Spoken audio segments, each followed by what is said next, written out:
to the Grown Up Show, where being a grown up is always up for debate. My name is Danny Barros, alongside my good buddy Anthony Hall. What's up? We are here for episode 8, big snowman episode. Man, you ready? Yeah, man. We're getting close to 10. It's kind of crazy. I didn't realize that till I know, you we're said almost like episode 8. it almost if you put this in like TV show terms, it's like this is almost a full season. Yeah, man. Yeah, if It's we're like almost a super, full season of shows. if we're like a super drama, like Walking Dead Yeah. and stuff like that. If we're coming towards the end of Game of Thrones and we're running out of things to do, then we've already completed a season. Fuck yeah. Hey. Yeah. Yeah. And it's probably on par with about the ending that it had too. What you'd expect from us. Oh, I think anyone could do better than that, my friend. Even us. Yeah. Oh, rough. So before we get into our week, let's just get right to the beer, man. I think we both it's time. had one of those weeks that I'm good to go, man. Yeah, you first, bro. What do you got today? So I took a risk because I figured, my week has been such crap already that I think this can be either the icing on the cake or the turning point. Okay. So I have a Brew Free or Die Blood Orange IPA. 21st Amendment. 21st Amendment. Yes. I've never had this. I've heard mixed things about it, but I mean, the can's pretty cool looking.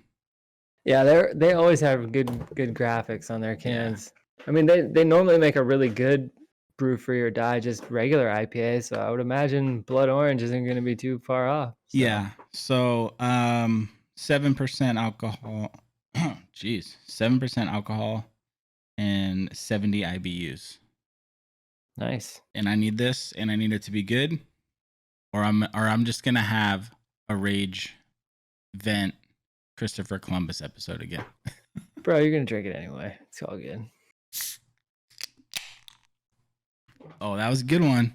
That was a good one. I don't know. I got a whiff of it. I'm concerned. I'm concerned. Smells questionable.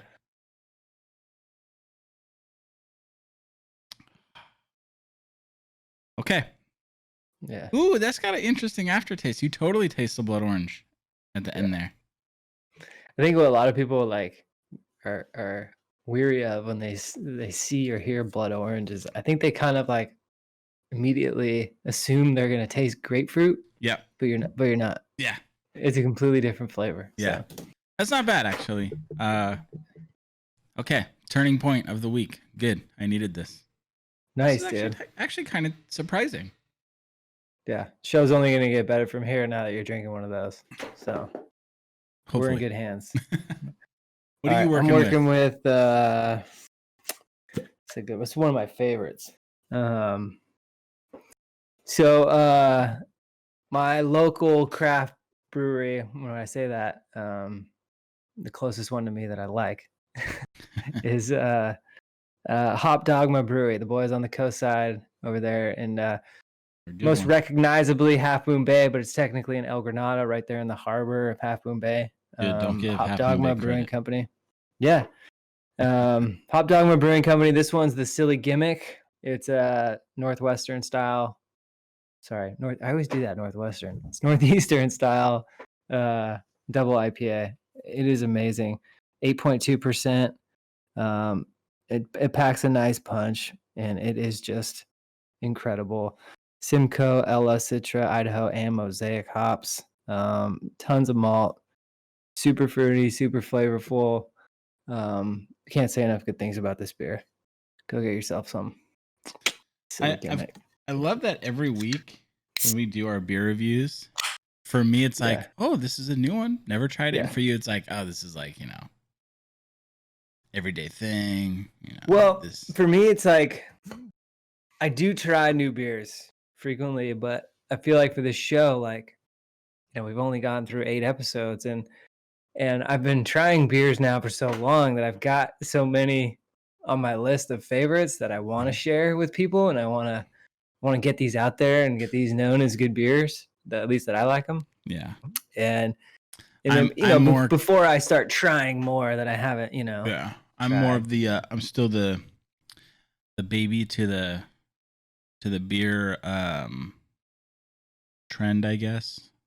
I'm still transitioning from the good old Coors Light college days. Yeah. You know, it's funny. Now that I mention that, people ask me if I went to college. I always say yes. And then they ask me, what did you study? And I said, I studied my friend Dan Barros's parties. I'm not kidding you. I say that. Hey man, it's a good learning experience.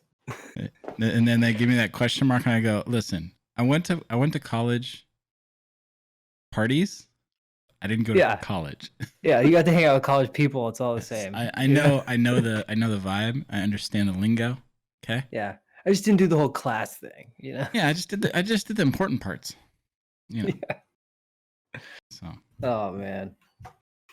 All right. So how's the week been, dude? My week sucks big time. Just no hesitation. Hot. No, man. It's hot. It's been like pushing 100 degrees. I'm a fat white dude from Pacifica. That's like record up in Portland, right? No. It gets pretty hot in the summers, dude. Yeah. It's pretty common, but like I'm a fat white dude from Pacifica, man. Like hot to me is like 72. Okay. Oh yeah. This 98 shorts and tank top weather around here. Yeah, this 98 is a nightmare. And then like the air conditioning we have 2 air conditioning units for the top floor and bottom floor, and the bottom floor, which is where we work, and like we're like the top floor is just bedrooms. So yeah. It's broken. So like I've been opening all the windows at night to cool it down and then shutting them and everything, but still towards like early afternoon, you're done. You're done. So I've been dealing with that, and then work's been kind of stressful. Just one of those weeks. I got kids with their freaking bedtime routine, man. I'm seriously like, I'm running out of options. I have 2 options left: throw them in different bedrooms or murder them. Either is honestly acceptable at this point. Because it's driving me crazy. I just had a kid. Literally, I asked them before. I'm ranting already. This is what this episode is going to be for me. I'm warning you now. I asked them before I get them in bed, do either of you have to go to the bathroom? No. Okay, well, you're going to go try. They both go try. They both go. I'm like, I told you, it's nothing new.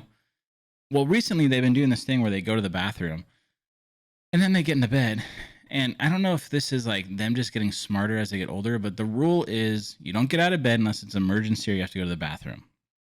Mm-hmm. So now they've taken it upon themselves to sync up their pooping schedule, and their pooping schedule has landed at 8 o'clock, which is 30 minutes after they get into bed and are supposed to start calming down. So Nate, my oldest today, he goes pee, gets in bed. I go lay in my bed. I don't come downstairs right away because I know I'm going to have to deal with them getting out of bed. Right. So I lay in bed. Luke, I hear the bang of the door. I'm like, okay, he's going to the bathroom. Then Luke comes out. He's going down the hallway to the other bathroom. Okay, it's all done. They get back in bed. I'm like, okay, great. Then like I'm getting ready to come downstairs, get ready for the show. I hear the bang in the door again. I'm like, what the hell is going on? I go in there. Nate's in the bathroom again, and I'm like, he's reading a book on the toilet. I'm just like, a little man. Yeah, I'm like, what were you just doing in here? Like, this is the 3rd time you've been in here. Like, are you okay? Like, because I am a loving father. I know I talk a lot of crap, but like, my first concern is like, are you okay? If you've had to go to the bathroom 3 times in a half hour, yeah, usually an issue. Oh no, I got so into reading last time I was in here, I actually forgot to go poop. I'm like, are you kidding me, bro? like seriously, you sat here for 15 minutes? How does one forget? Yeah, like I thought it was just kind of. So I don't know. I'm gonna have to redo my thing. I think I mentioned this to you. I might have mentioned this on the show before. I forget, but I have a coworker that's told me like when they put them in bed, they go in their bedroom and they lock their bedroom door, and I'm like, and they're like, it worked. I'm like, dude, I want to try that, but my wife's like, no, because then they won't know if it really is an emergency. They won't know what to do, and I'm like, kind of get that, but what kind of emergency are they gonna have? Right. So, right. And you got the camera, Yeah. So I'm like, let's just lock our door. As long as you don't have any marbles or like small Legos in their room that they can choke on, I think you'll be all right. Yeah. I don't know. I gotta do some research and figure something out. No, the bedtimes have seriously been like, probably the thing I look forward to the least Oh yeah. every single day because it's like, I mean, combination. My kids are getting older, just like yours, and so it's like bedtime isn't as easy as it used to be because you got kids who will talk back and, Yeah. like you said, they're getting smarter, like, "Oh, no, I wanna do this first," or, "I wanna do that," or like, Yeah. "Well, I didn't get to do this before bed," and it's like, so everything gets prolonged, you know? Yeah. And then at the same time, it's like, as you get older, you stay up later, you don't get 12 to 13 hours of sleep, you get 10 to 11, and then, so it's like you naturally start going to bed later and later, but as parents, it's like you hate seeing the fact that they go to bed later because that means you're getting less and less time. That's just like, your personal downtime, that's Yeah. that's tough to get. But yeah, we're finally, upgrading the boys' beds and like getting them new beds and bed frames. So I've been dealing with that a lot lately and visited one of my favorite stores, IKEA, to get their bed frames. And to be honest, I had some mixed emotions about this because of like, so I'll tell you the story. Like, I went down there for bed frames, and like, I was looking online. I found exactly what I wanted online. We couldn't do like curbside pickup for whatever reason, but like, I knew exactly like what aisle they were on in the warehouse, based on the inventory. So I didn't have to like walk through the whole maze of the showroom. Just go straight there, get it, which was perfect. I was like, oh, this is great. Like, walk right in, throw them on my cart. I'm in and out. Bam, I'm home. Like, this is perfect. This worked out amazing. Of course, everything's that way until you open the box and you start putting it together, you know? And so it's like I'm putting together these two bed frames and like I'm getting like obviously I'm getting close to the end with the first one.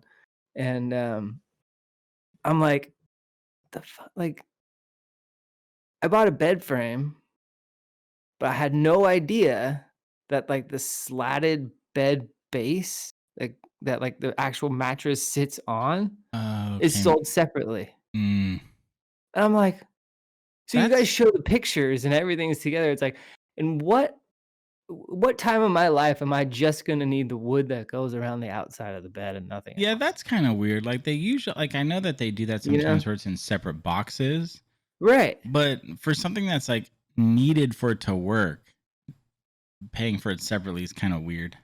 Well, right, and I even, like, when I was in the store originally, I did the look around, I was like, is this, like, package 1 of 2? Or, like, is this, like, have, like, Yeah. 2 items or, like, 2 boxes?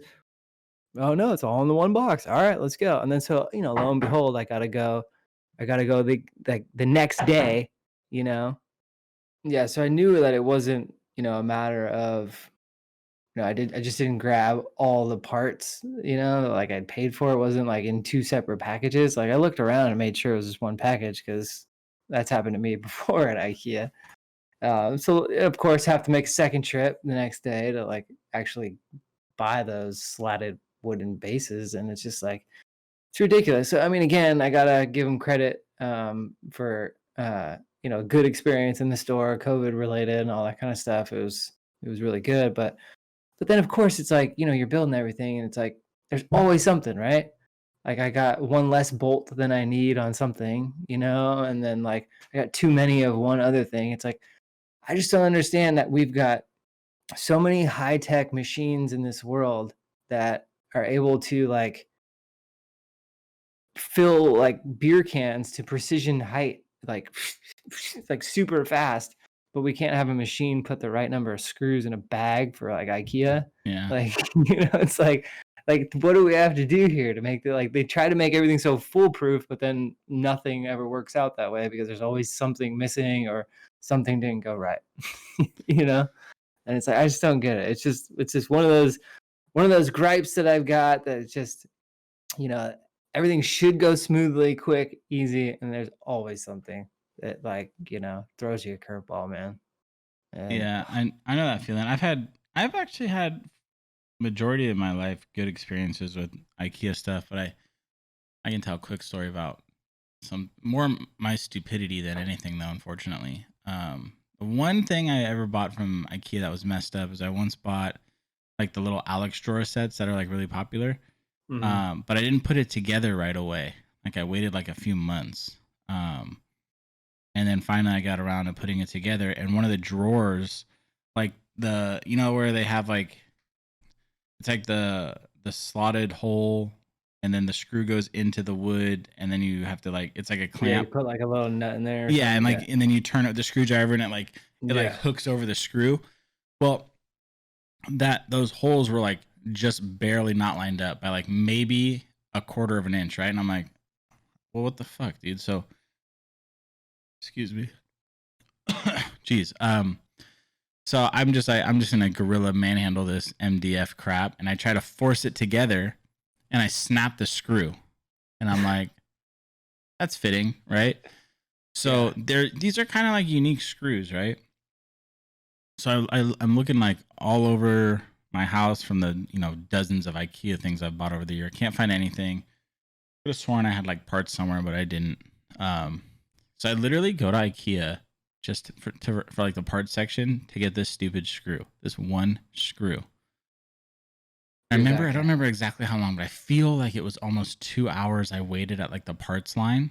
Finally get this dumbass screw. They just give it to me. Like it was fine. Like I didn't have to pay for anything, which was nice. I get home and I go out to my garage to get my drill, which at the time I had like this old dresser where I kind of kept things.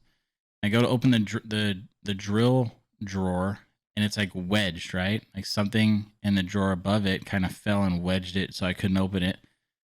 And I finally I spent like 15 minutes. I finally get the top drawer open just to realize that this was my IKEA parts drawer, and I had like 15 of these screws in there. And it's just like one of those moments, where you just look, like you just look down with that look of defeat. Like I spent half a day going to buy or get this one screw, and it was right here the entire time. I know. I hate that feeling. Yeah. I mean, it's like one of those cases where you just like, yeah, I'm going to save this for when I need it. And then you never know where it is when you actually need it. But it's usually you're more organized than you think, and it's actually like right in front of your face, but you don't know to look there. Yeah, I always get like that tunnel vision when I'm building things. And I think I just didn't even realize like I had an entire drawer that I dedicated to like little like left. It wasn't just IKEA. It's like my leftover pieces drawer. Because in most companies, which IKEA is not one of those companies, they give you like an extra of everything. One extra screw or something. IKEA is the only place that I know of that they, outside of like the little like felt pads or whatever, they give you like the exact number of things you need. Well, and I always get worried too, because it's like if I get an extra of one thing, usually that means I got one less of something else. Like I feel like the overall quantity of what's supposed to be in this little tiny bag, they like that's the bottom line that whatever machine or counter needs to find.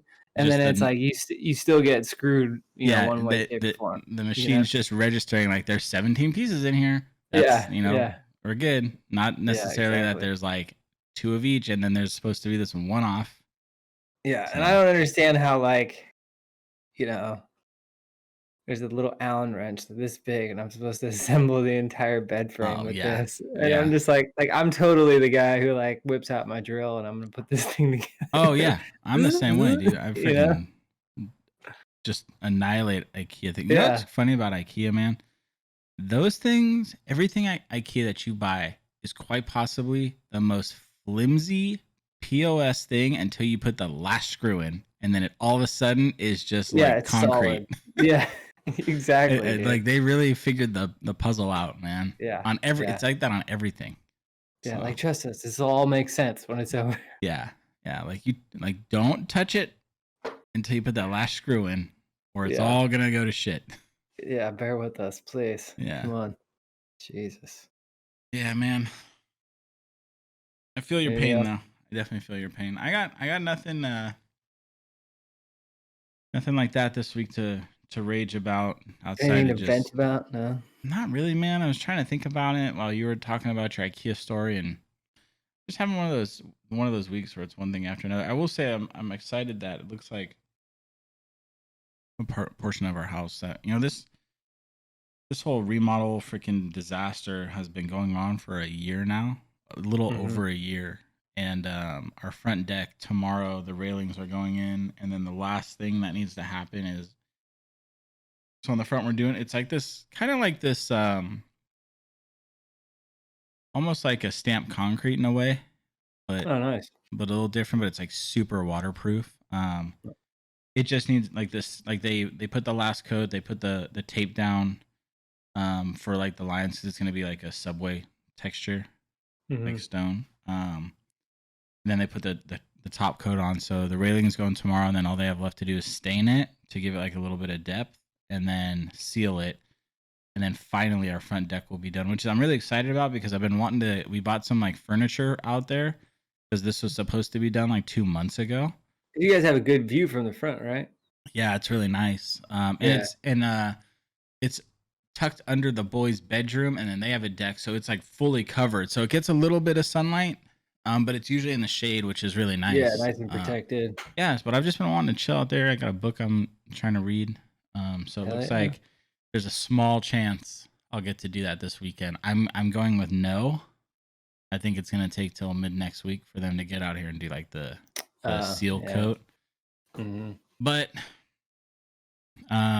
it's closer than it's ever been, so that's just another thing off the list. That's good, dude. Congrats, man. Yeah, so that's Big. that's one good thing. But you know how you just have those weeks sometimes where it's just every day just kind of one little thing after another, and it's halfway through the week, and I'm just like, dude, I'm ready for the weekend. Sluggish, exactly, dude. I'm checked out as well. But on the flip side, for our entertainment and enjoyment, we've actually had baseball and live sports to talk about, and we've actually had several games since our last time we spoke, and I can mention really quick. It's not really an event, but I'm totally gonna have to put my foot in my mouth coming up soon here, because I watched the first game between the Giants and the Dodgers, and I talked mad crap about the cardboard cutout fans because that's absolutely hilarious to me. Yeah. And then after I talked all my smack, I realized that the Giants are doing it too. So everyone's doing it. Yeah, I'm gonna definitely be putting my foot in my mouth. And when is the first home game? It's soon, right? They're there right now. It was yesterday. Oh, was it yesterday? Okay, I didn't. Yeah, yesterday was. But I mean, it's like think of it as a fundraiser, dude. They're not getting ticket sales and generating revenue that way. So it's like $100 per person to get your cutout, and that's how they're making money. It's like it's still way less, but is it for the whole year? Like you're cut out for the whole year? I don't know. Now I just have questions. Like, is it for the whole year? Are you in the same seat the entire time? Is it $100 a month? How many games does this get me? Yeah. You know, it's like I wonder. But like, am I paying $100 to have my cutout in an area that will never be seen on TV? Pretty much. Am I like paying $100 for my cutout to be like row 2 behind home plate, and you're gonna see my ugly mug every single game?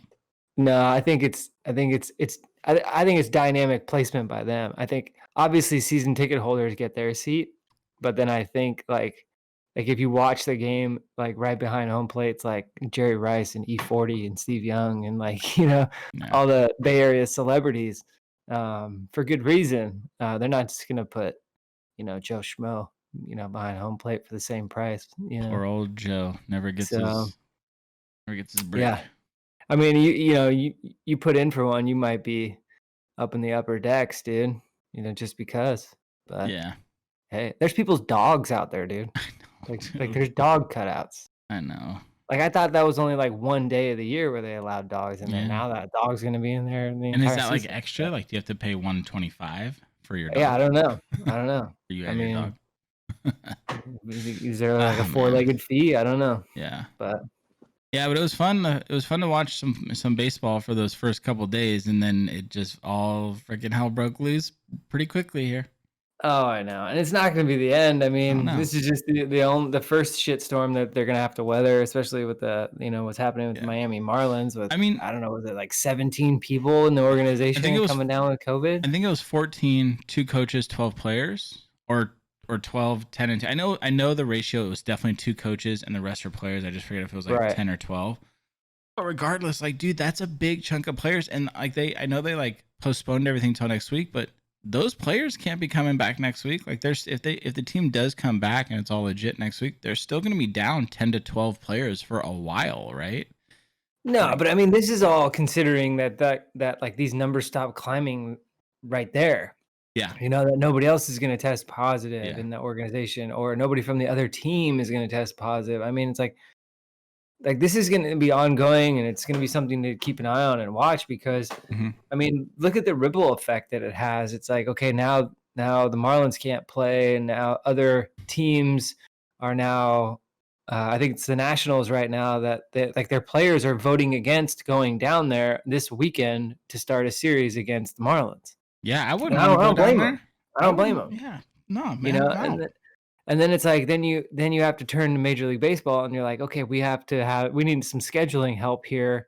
We need an opponent, and it's like and now you're doing this whole runaround where you've already restructured the schedule, for the 60-game season and basically an Eastern and Western conference. And now you're going to have to like shake it up again based on what teams are available right now and what teams are quarantining. Like, Yeah, and we're what, 5, 6 games into this yep. thing? 6 games. Like this is a bad sign, first of all, but um, yeah. And it's like, I don't know.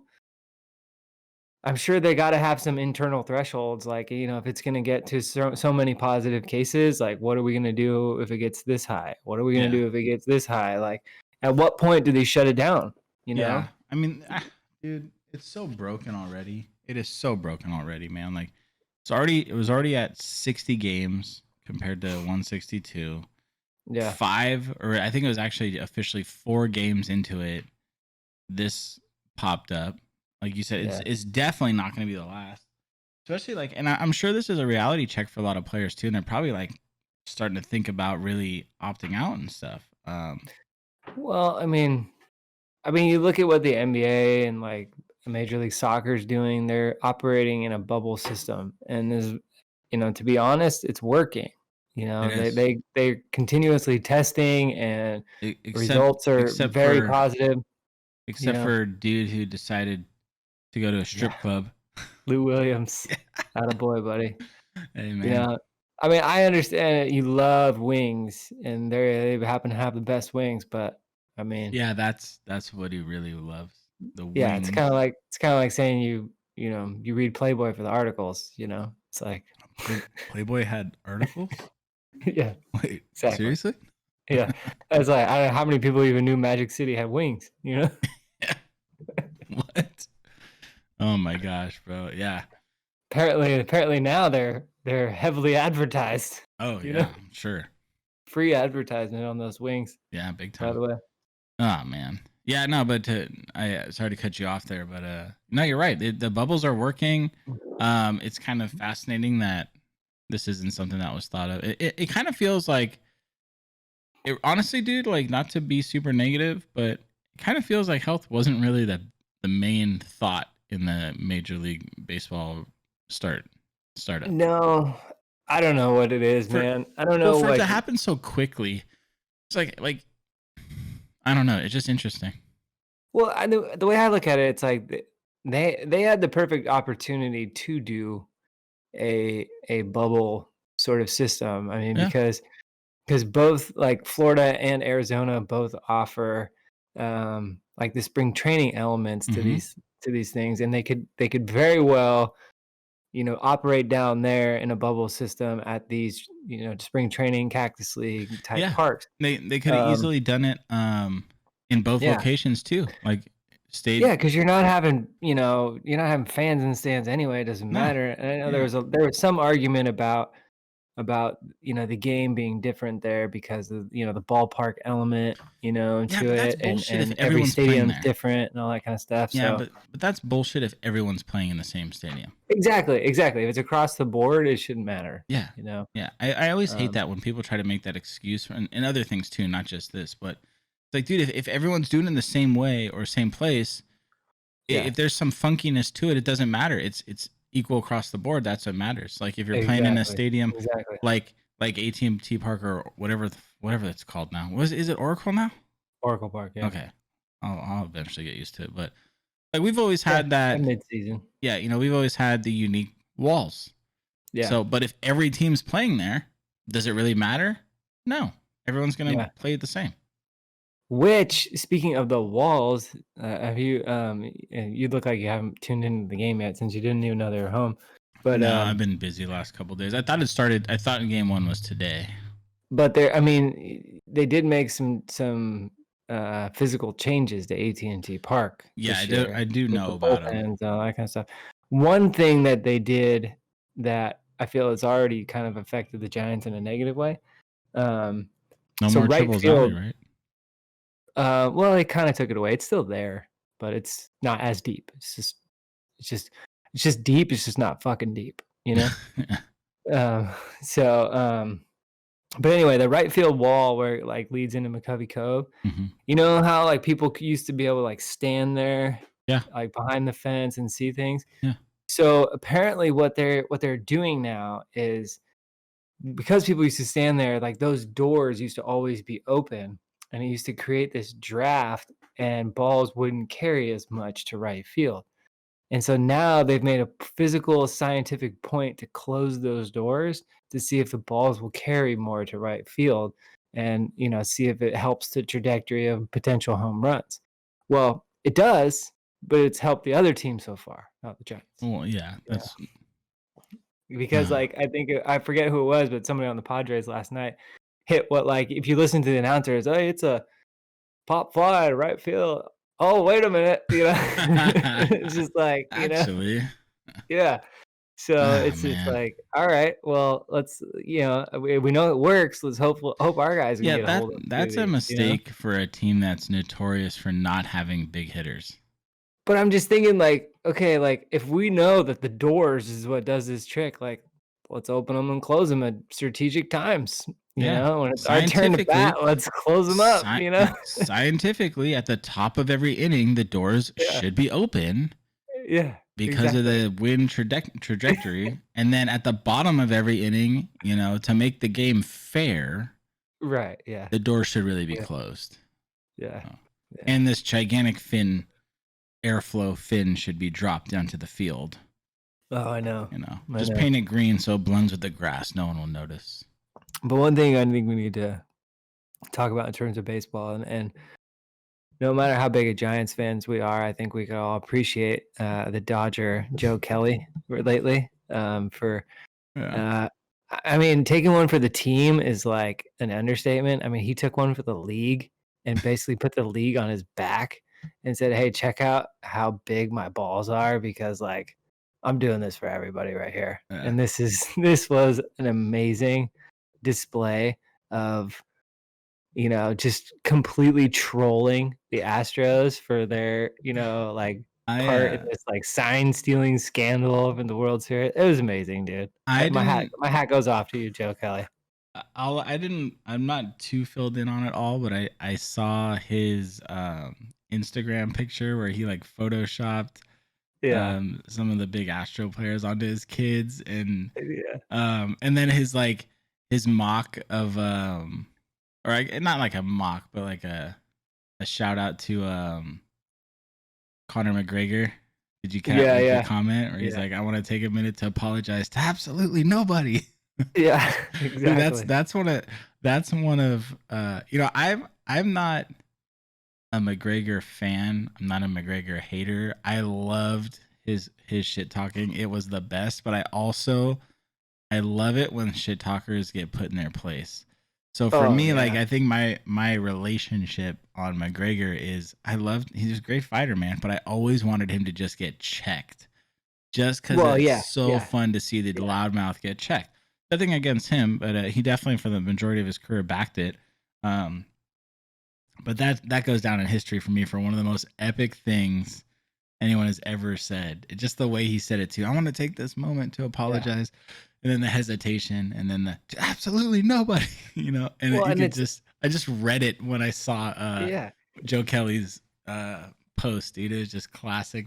I mean, it's kind of the same thing with like Draymond Green. It's like as a Warrior fan, you love him, but like the rest of the world hates him Oh yeah, with a passion, yeah, It's absolutely, like it's kind of the same with like Conor McGregor. It's like you either love him or you hate him. yeah. But like my favorite thing about what Joe Kelly did is you can Just see with his reaction, the way he walked off and talked to them. It's like like he's not trying to hide that this was not intentional, Oh yeah. whereas like historically in years past when guys would like go after people headhunting or whatever for whatever retaliatory reasons they had, it was always baseball's unwritten rule of we're not going to talk about it. It's always going to be, oh, it just got away from me. And, it's Yeah. always just one of those going back to the quote unquote unwritten rules of it's just you settle it between the lines and we're never going to talk about it.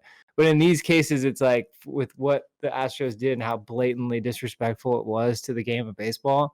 And and basically understanding that they're entering the season with a huge target on their back. Oh yeah.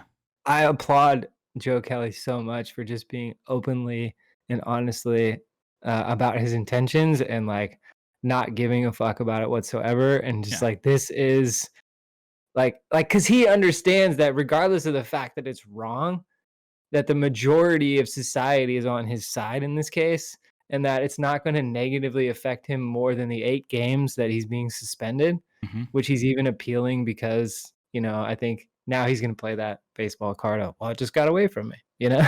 but Oh yeah. but at For the sure. same time, it's like he's already been public with his intentions. Yeah. I mean, I would think maybe if he's lucky, they drop it to like 6, but I don't think he's getting out of it entirely in any means, if they do anything at all. But I mean, I kind of like I get it. Like Yeah. even we are very much Giants fans. We are born and raised to absolutely hate the Dodgers. But in this circumstance, I have to give it to the Dodgers. Like it's a team that has worked hard, man. They really have. I mean, yeah, they may have bought a few players, and we can, Oh, for sure. but it doesn't take away from the fact that they worked hard. Every team that gets to the World Series, whether they still worked hard. And when this came out, like that's that takes away from them. That it was legitimately. Now I'm not going to sit here and say give them that World Series. I don't ever want to give the Dodgers anything. No. You got to earn it still. Jeez. Yeah. That was a pretty loud car that just drove by. But they were legitimately robbed from a World Series because of it. Like 100%. Yeah. I can admit that as a Giants fan. Deep down, do I love it? Hell yes. But at the same time, I 100% support his actions. No, It's, I mean, it's well deserved. I think a better way to say it is like, as a Giants fan, it's like, okay, well, if the Astros are going to cheat anybody out of the World Series, like I'm thankful it's the Dodgers, but like I'm glad it wasn't us, Yeah. But at the same time, it's like shouldn't be doing that shit. Yeah. And at the same Um, and because you did it and you got caught, this is the season of accountability. Yeah, and you're gonna have to going pay to for be it, and you're you're gonna going to be pay for taking it your against. licks. Yeah, and Joe Kelly's know? not going to be the only one to do something. He may very well be the only one to do it to this level of extreme. But you better believe he's not going to be the only pitcher that throws a suspicious ball at the Oh, dude, Astros. yeah, for God no. That wouldn't be very baseball like if it was. I would think that this is only going to invite more. Oh Oh, yeah, Joe did I it. think Look at all the positive feedback no Joe's he getting. Let me do this too. he stoked the fire. He brought it back to reality Oh, because for it's been a sure. quiet, it's been a long off season. It's been quiet. It's simmered down, and he just brought it right back to life. Yeah. And like I was about to say, it wouldn't be very baseball. Like baseball is like one of the biggest things I love about baseball is their dedication to retaliation. Yeah. Like we have I people don't like think this is one dumbass. that the front office is or Major League Baseball office is going to be able to contain with Oh fines. no, I think a lot of fines are going to get handed out. Suspensions are going to get handed out, and I think guys are just going to gladly accept them. yeah. I mean, my one of my favorite examples is dumbass Strickland. Strickland with Harper. Like Yeah. and that's like that is the lowest of low. Like Strickland's a shitty pitcher. But that was a And personal thing too. Like yeah. even like I remember Buster Yeah. Posey sitting there behind the plate, like, oh my Oh, he didn't even God. move. Like, yeah, he didn't even run out to help him fight because And it's I like wouldn't he have thought either. like that was the dumbest move ever. But Yeah. that's just like it's something that has been a part of baseball is retaliation, but it makes it entertaining. Is it childish? Yeah, but is it entertaining? Yeah. Yeah. I'm with you. This is definitely far from over. And I look forward to see what happens next. Yeah, no, the only thing that I think is interesting. So I was watching the game tonight and like last night, and it's starting to get out of hand to me. All the like cute little pads that everybody wears when they're up to bat, you Yeah, know, yeah, and I'm starting to like really get annoyed with it because it's almost just like this little dance that everybody has to do, like when they get on first base to take everything off again and all yeah, that kind of crap. And everyone's got an elbow brace or this or that or a shin guard or whatever. And I'm just thinking to myself, well, you know what? If I was on the Astros, I'd probably buy every single one of those and put them on yeah. because I'm gonna need it on every Oh, single at bat. I'd be looking You at know? I'd be looking at lightweight football gear. Give me some kicker pads, man. I'm gonna Yeah, need dude. them. Or I'd be putting like you know that thing that you used to wear when you used to motorcycle, that little vest that was like a Oh little yeah, spine thing on the back? yep, I'd be wearing one of those so I could just like turn my back and take yeah, the fastballs in the back, you know? yeah, yeah. No, the Astros are gonna have a very entertaining season. That's for sure. Yeah, dude. It's gonna be a long, painful, hopefully, and interesting season. So, and I wouldn't be surprised if a few of the Astros just like, oh, I'm gonna opt out of the rest of the year. Yeah, I'm. Yeah, But it's not gonna go away. You know, it's like you yeah, kind of need to take it now, and you get to take it in an abbreviated season versus a full season. So in yeah, a way, you're kind of lucking out. yeah. I will say But, right now, Joe Kelly is my favorite Dodger. That's for sure. oh, by far, by That's for far. I sure. mean, we don't really have favorite Dodgers, so it's like he's the Yeah, only one in the hot seat right now. yeah, But absolutely. uh, Oh but man, good I mean, stuff. speaking of opt out though, there's a ton of opting out going on in the NFL, and I think it goes back to the lack of ability to really create a bubble like system like the Yeah, NBA has done, like Major League Soccer has done. Because you think about it, dude, like a football team operation is like 200 people. mm-hmm.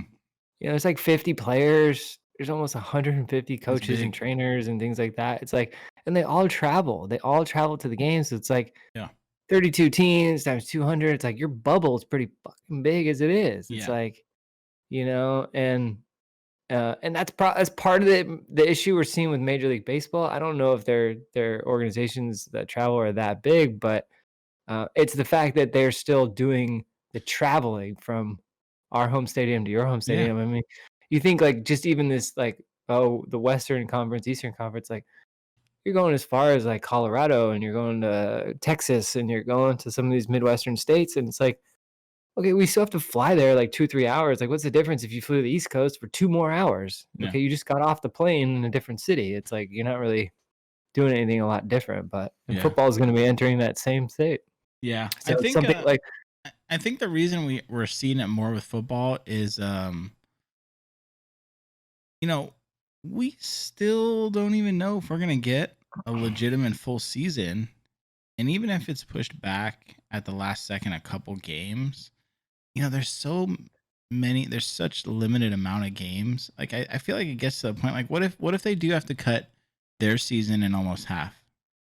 Just thinking out loud, like if I'm a player, is 8 games in a throwaway season really worth the chance of me getting injured and having an injury that could, affect the next season? That's going to be more of a normal season, hopefully. I just feel like this season, no matter what sport you're in, it's going to have this asterisk on it. In football more than the others, like is my body really worth that risk? Like what am I going to get out of this season besides a paycheck? If I am the select few that are on the championship team, is that championship gonna be as valuable as the other years? It's not. You're not no. gonna get that. You're not gonna have that fan vibe. You know, Yeah, yeah. it's gonna be So weird. It's gonna be I've got like a winning couple the different championship practice games. I've got a couple different perspectives on this that I want to share with you. And like the first being from the player. And it's like, yeah, if you're someone big, um, obviously that has a certain gravitas or resume to yourself where you can take a year off and no one's gonna complain.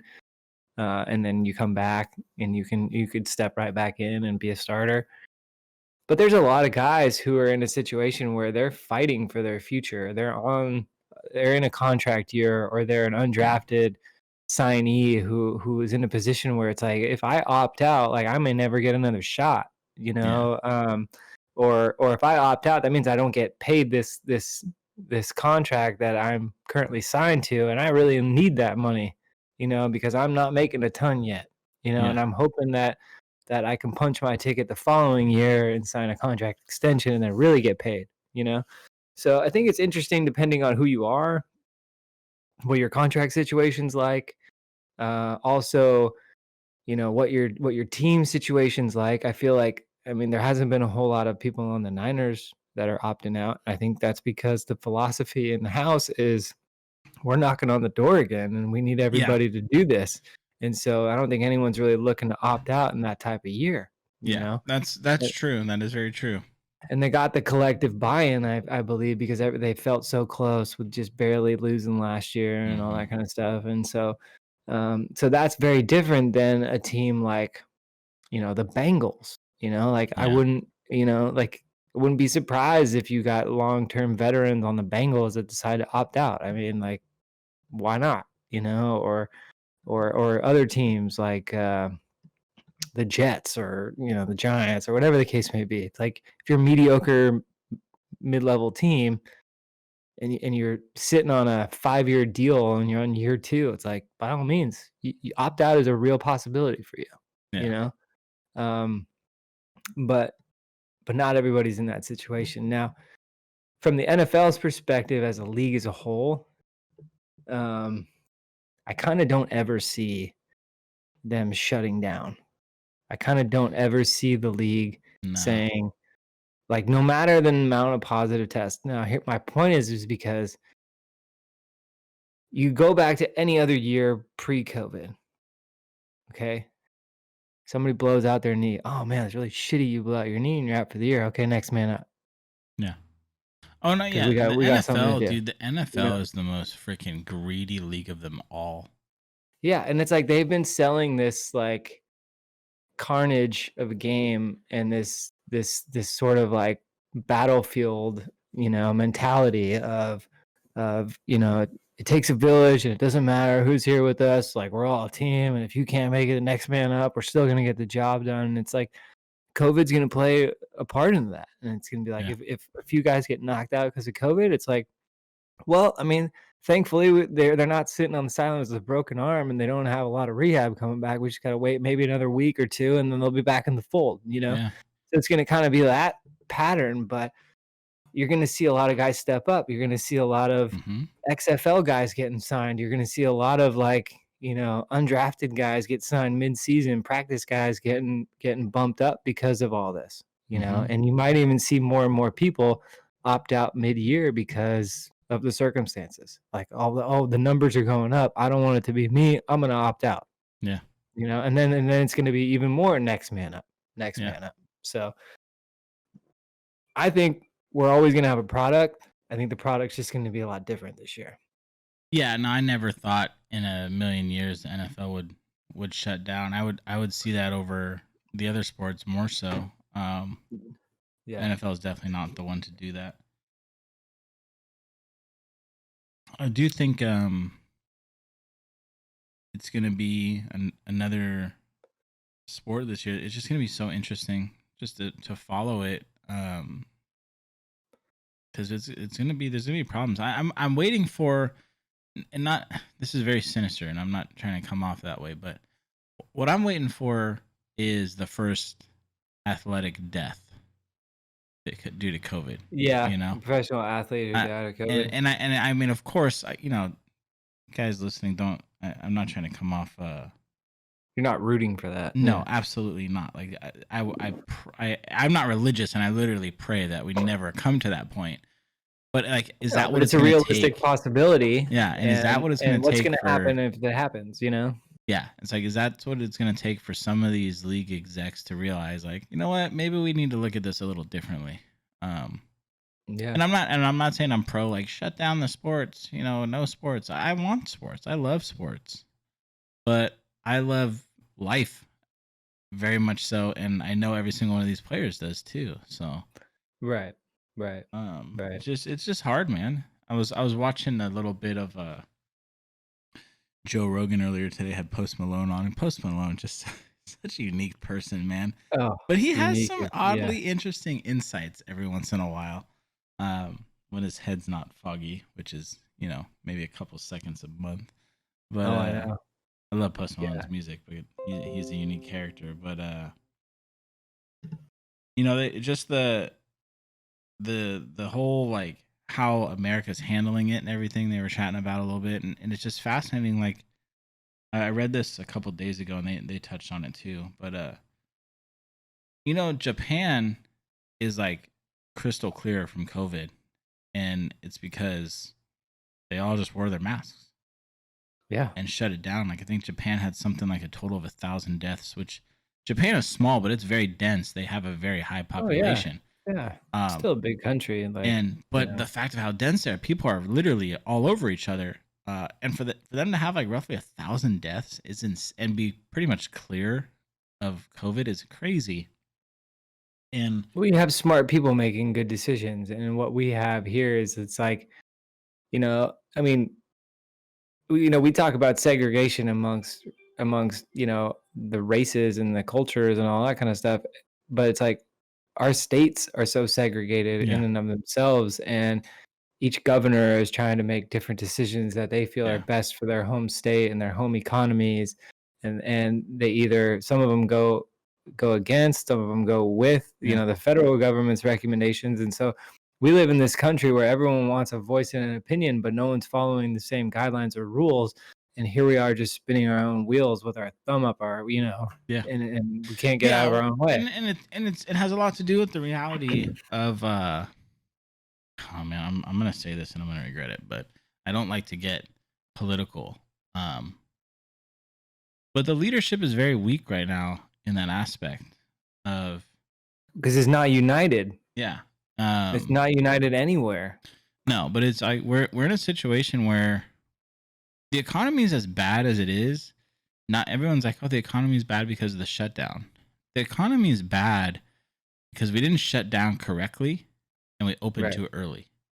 Right. If we drop the hammer and just shut down strong for a month, we'd be in a totally different place right now. But we shut down kind of half-ass here and there. We opened up at different times, and I think people still forget the reality that there's no cure for this thing. There's no Yeah. cure for it yet. Yeah. Um, No. I mean, they're saying so what, like the earliest they might get a vaccine is towards the end of the calendar year, but before, yeah, it, but it still I has to would, go through like manufacturing everything. Like it won't yeah, be out for the public for a year. yeah, at least another 6 months to a year after Yeah, that, yeah. by the time Um, it's even available to the common folk. So, yeah. I'm not trying to be like super political. I definitely I always look at both sides of everything, and I get like your rights and how people are very you can't force me to wear a mask, but like why I just don't get why people go straight to that. Like why instead of going like you can't force me to wear a mask, why don't you think of it in the mindset of wearing a mask is like the humane thing to do. It's yeah, it's not about exactly. you as much Right. as it is about everybody else. Yeah. Yeah. But people go straight to the it's my constitutional right. And I'm not gonna rant on history, but I will kindly say, and I'm all for rights. We have our rights. We've earned and deserve those rights. But the Constitution was written like 200 years ago.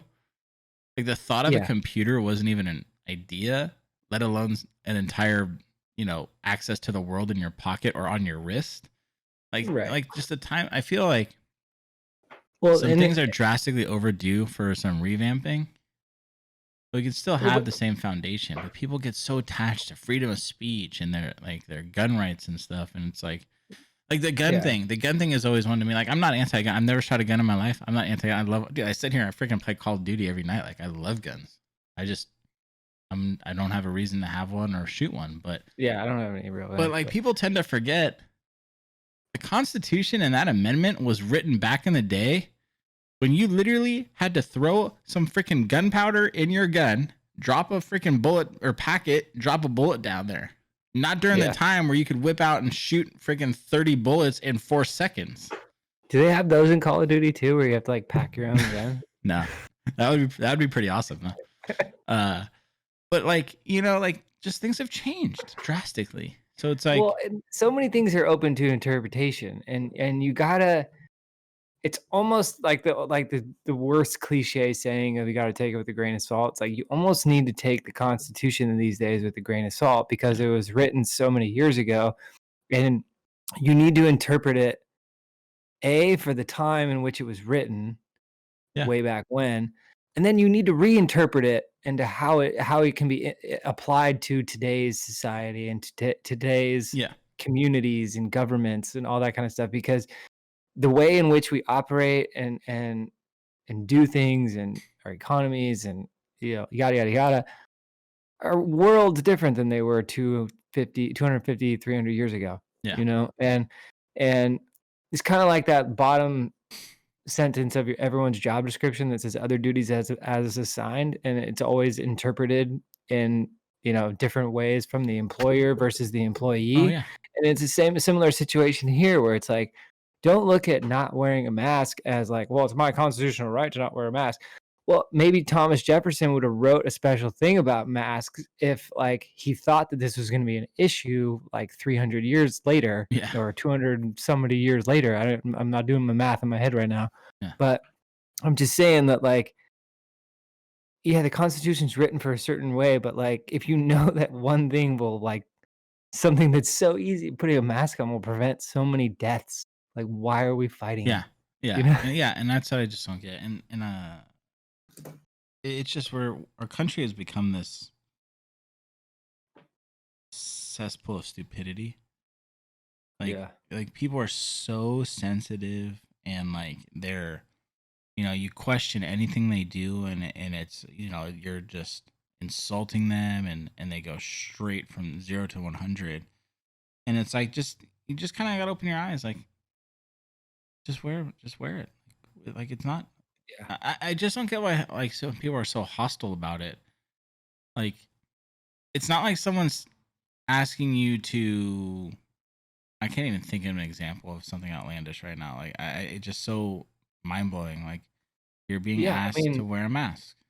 I mean, we're in one of the most unprecedented times of our lives, and it's like we've never had to deal with this kind of thing. We hope we never have to do it again. We're all just trying to get through it as quickly as we can. And hey, like the word from the masses is the best possible way that we can all get through this, the safest and the quickest, is if we all just mask up for a little while. It's going to be uncomfortable, but if we do it, it's the best case scenario for everything. So it's not that freaking hard. And really, it's like, you only need to mask up when you're going to go out and around people. It's like, you don't have to do it at home. You don't have to do it in your car. You don't have to do it if you're like, going for like, when I go for a run, I don't wear a mask. No, it's just me. I'm running, it's like if I see somebody out across the street or, do whatever, it's like, it's not a big deal. That's how I am on my runs. Like I run in, I think I'm broken record here from episode 3 or 4 when we talked on this, but when on my runs, I come across the same people. Like we've gotten to that point where we nod, do the whole nod thing. And we've gotten to the point where, we come across each other, one of the other kind of signals and crosses the street. And as we pass it, we give it's like a thank you wave. It's like out of appreciation. Like, hey, thank you for giving me my space for 5 steps, Well, and it's like, and I don't, like I said, I'm not wearing a mask when I'm running, but like I'll pass people who are walking and like, I'll see them like, or go like this with their mask, like real quick. And I don't even take offense to that. No, I'm just like, okay, that's great. Like that makes you feel great. Like you think that like, you don't want to get it from me. You have no idea who I am. I'm just this guy running by you. Like, that's great. Do your thing. I appreciate the fact that you're bringing a mask and wearing one and incorporating that into your daily life. Like that's all well and good. Like I'm not the type of person that's going to be like, oh God, why are you putting a mask on? Because I'm running by you. Like, don't worry, I don't have COVID. It's like, it's not like, it's not for me to say, like, I'm never going to see this person again, Yeah. And that's the biggest thing right there. It's like, there's how people get so offended over this stuff. And it's like, I just I don't know, man. I don't get it. It's mind blowing. It's weird. It's wacky and weird, man. Yeah. It's a weird time for everything, dude. Yeah. We got Black Lives Matters things going on still. So I'm in Portland. I get this question all the Well, yeah, time, up like, there, you guys got some real shit dude. going So on, okay, dude. so let me put that on check right now because But hang that's on, the media, I have 100%. a, but I have a question for you though, Hmm. in terms of what's happening in Portland. Because like I don't like I've heard tidbits of the media. So Yeah. again, I know you're gonna touch on the media, but I haven't like really tuned in a hell of a lot to what's happening in Portland. Uh-huh. My question for you about what's happening in Portland is this is this a product of all the homeless hipsters? Yeah. Yeah, Okay. that's the thing that pisses me off, and if I hope, I really hope I don't come off as racist or anything like that, because I absolutely not. I think I've proven that if I have to prove it, but no, this has to do with like Portland is so open with like lower to no class people. Like we have a fucking thing here. That I didn't know this when I moved here, and I probably would have second guessed it, but like they allow tents anywhere. So that's like you drive down some streets in Portland, dude. There's just fucking homeless tents for miles. It just Yeah. looks like shit. Like it's a what's the word? Sanctuary? Yeah. A State homeless land. sanctuary. So If you find state land, you can put a tent on it. yeah. And now before I rant here, a lot of the protesters have good and right intentions, absolutely. But Yeah. there is a large portion that just don't have shit else to do because they don't have jobs, they're homeless or whatever, and they're just Well, whatever. and even before all But this, a lot of those people who went homeless aren't isn't it that they went homeless because they were already like against the man to begin with, yeah, right? yeah, and that's all that is. This is just not all, but a large portion of this is because of that, and the media builds it up like this is some massive thing. It's not. It's a small group, a small Not a section lot of to talk town about. that's been going on. It's not like the entire city's on fire. I haven't even seen it, but I'm also like I live in Yeah. Portland city limits, but I'm on the very outskirt next to Beaverton. So like I haven't gone downtown in 6 months. Um, but it's not like this. Like it's not like Portland's burning or anything. It's a little section. Right, right. The military involvement is absolutely 100% ridiculous. And Oh apparently, yeah. from what Yeah. I've been told today, is that they are actually pulling out. I think tomorrow, Yeah. which is good because that is absolutely stupid. And Well, I heard that's there's the an thing is like, agreement with the mayor or the not the mayor, the governor yeah, well, that basically well, the governor's they said, pissed about it, well, which no, I is think they reached an agreement with the National Guard. I think I heard today on the news that that the main reason that they brought in the troops, I think, was to protect the federal building that's yeah, downtown and some of the other the federal properties. yeah, But I think the governor basically said, "Hey, you need to give Portland PD the first shot yeah. maintain Mhm. order and not come in here until I Mhm. request you." You know, Well, and they agreed. it feeds to the fire. Like you pull in military, that's just gonna feed those people reason to Oh fuck yeah. with you. Well, and you've You seen the know? videos. It's like they're like they use completely different tactics and they don't Yeah. speak and they don't identify themselves and half No. of them are not wearing, any markings on their clothings or vehicles and it's very odd and scary Yeah. and Well, surreal to if you look people, closely in you some know? of those videos, dude, like this has gone beyond race. This has nothing to do Yeah. with race anymore right now. What's going Yeah, on? they're But like in targeting my like personal high opinion, profile like yeah, protesters. if you watch some of those videos, the National Guards have their sleeves rolled up, and these dudes, some of them are straight dark black skin, beating the hell out of protesters with sticks. Like it has nothing to do with race anymore. It's No, strictly they have a mission and it's they're just strictly executing their it's a mission. turf war. It's become a turf war Yeah. of who's in charge. You know, it Yeah. has it's holding nothing to. It's serving no purpose but to cause drama. That's all it's Well, become. and I think it's like I think it causes even more drama considering, who is at the helm of our federal administration. Yeah. You know what I mean? Because it's like had we had these instances of of social justice with the death of George Floyd happened when Barack Obama was in office, and COVID at the same time, and we had these protests. If this exact same thing was happening, 5 years ago when Barack Obama was in office, he would not have sent these troops No, there or anything like that, So it's like, so no, the other it's a factor power is it's like struggle. it's Donald Trump pushing these buttons at the Yeah, same time. So it's like you've already got people who are upset about how many things that are already going on, and then you're giving them one more reason to yeah, not trust and not respect and not have yeah, any sort of remorse for the government. yeah. No, 100%, and it's when it lasts this long, it's because, and my wife would argue with me on this heavily because she's very sensitive on the subject, and we butt heads on it quite a bit. We're both on the same side of like, equality is a must and all that, but I think a lot of my frustration with protesting comes from my work at the Ritz-Carlton when I was on the corner. I worked on the corner of Third and Market in downtown San Francisco. It's a shitty area at night. I worked swing shift and overnight shift. It's a shitty area. When we dealt with, I don't even remember what it was about. When we dealt with all those protests, the 1%er protests and all that shit. Like I literally stood at the door of the Ritz-Carlton and watched these protests and these marches go on. And you got people that literally look like they just crawled out of a bush. And it's like, you have that's perfectly healthy, perfectly capable of getting a job, just lazy, joining these protests. And it's like, it's frustrating to see that you're fighting over like minimum wage or something when you're too lazy to get a job. Like, you have no right to fight that fight when you don't put the effort out yourself to work. Yeah. And that's what I'm seeing it up here is like, now it's just, the fight is because the military is involved in the National Guard or whatever. It has nothing to do with equality anymore.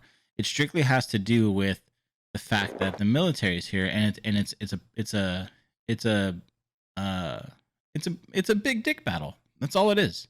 Well, and it's like at a time where the protest at large is against police brutality and injustice, and it's like, which is already a problem, and then you're going to basically compound the problem by bringing on militant informants and special agents who are going to invoke the same tactics, if not at a higher level, and basically stir the pot and create more, potential brutality and violence and all this stuff. Whereas instead of trying to de-escalate the situation and create ways to where we can restore the peace and order and all that kind of stuff, it's almost like you're going the opposite direction. Yeah. Well, it's like you're pouring more gas on the fire. Yeah, and it's a lose-lose because it's like, my original thought was, you know what? If this is all about police brutality and defunding the police and everything, why are the police even out there? Why don't they just leave? Let it happen. Let them protest. But then this is what happens. The real people, the real protesters, the people that are out there for the real reason, you know what they do? They go home. Yeah. Problem solved. Done. The route is over. It's one. They go home. It's the idiots that then start looting and stuff and destroying shit for no reason. And that's why the police are there, because they have to stop that. They have to stop that. Right. But then that feeds into the why are you guys? Why are you here? Yeah, what are you doing to him? He didn't do anything. He just threw a rock through a window, but he didn't do anything. Yeah, it's a lose-lose. The police are there to defend the city, protect these buildings. A lot of them are small businesses, things like that. They're protecting them from getting destroyed. And then it looks bad because they're out there with the tear gas and stuff, which, I understand that. I really do. But then if they leave, then those buildings get destroyed and they lose. There's no winning with where it's at now. At the start, when it was majority peaceful and everything like that, right? That's one thing. But we're past that. And my wife's argument is always like, and I love that it's still going. I love that we're pushing like 60 days straight or something. And that's a big deal because, the changes that need to happen, they don't change overnight, and the pressure of the continuous protesting puts pressure on the government to make some changes now. And that's good.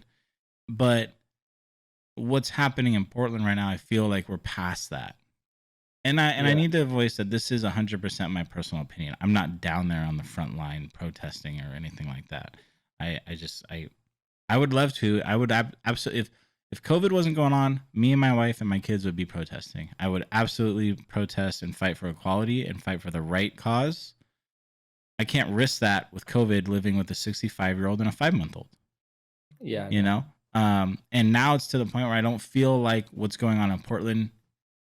I feel like a small portion of it is still for the right cause, but I feel like it's starting to bleed into just people trying to egg it on because they got nothing better to do.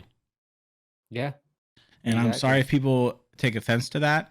I've seen it firsthand in San Francisco. I've seen what it looks like when those people come out of the woodworks that just have nothing better to do. I've seen it face to face. I've literally stood at a door, arms crossed, just doing my job, and had beer bottles thrown at me because I'm in a suit with a little stupid fucking security guard badge on my chest. Have nothing to do with anything legal whatsoever. Yeah. And I've had bottles thrown at me, food thrown at me for just doing my job by people fighting for, higher minimum wage or whatever the case may be that are too lazy to work. So when those people come out of the woodworks and protest, they do it for the wrong reasons, and that's what screws everything up. And that's what starts this big drama between police and protesters every single time. Yeah. We have police friends. I've talked to them multiple times about this. When they deal with this type of shit, you know what? They secretly, if it was to be what it's supposed to be, they would love it because they get paid overtime to fucking stand still. Oh, I know. But for sure. It doesn't, because you always get the idiot that does something that starts the snowball. Oh, I know. I know. Well, and it was really difficult at the, I think you rewind a couple months ago when a lot of the protests were at their highest, back in May and times in that. Especially with the amount of cameras that are out there nowadays, it's like you almost couldn't get a protest with somebody trying to provoke something from a police officer and a police officer just trying to react to try to gain control of the situation. And then all of a sudden that police officer is now on leave because they were just trying to gain control, and it's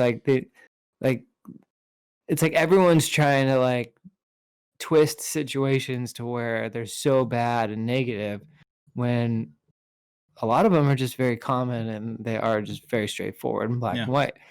There's others that are very, very negative, of course, but not all are like that. But I feel like everyone's trying to catch, a cop doing something negative and wrong and trying to throw him under the bus all the time. And it's just, it's like the little brother syndrome, dude. It's like you don't need to keep tattling on your older brother. Yeah. It's like he'll get himself into enough trouble one day. Yeah. You know what I mean? It's like if a cop is really a bad cop, he's gonna get himself into enough trouble one day. Yeah. Yeah. So. Yeah. And the media really fucks this all up too nowadays. It's not like what it used to be. It's insane how there are literally, Danny, hundreds of videos out there of positive things going on in these protests that you don't know about. You have to hunt for them. Yeah. There was I think it was in New York, the police officer that got disconnected with his unit, and he was literally standing alone, and there was I think 6 or 7 protesters linked arms and became a human shield for him. Yeah.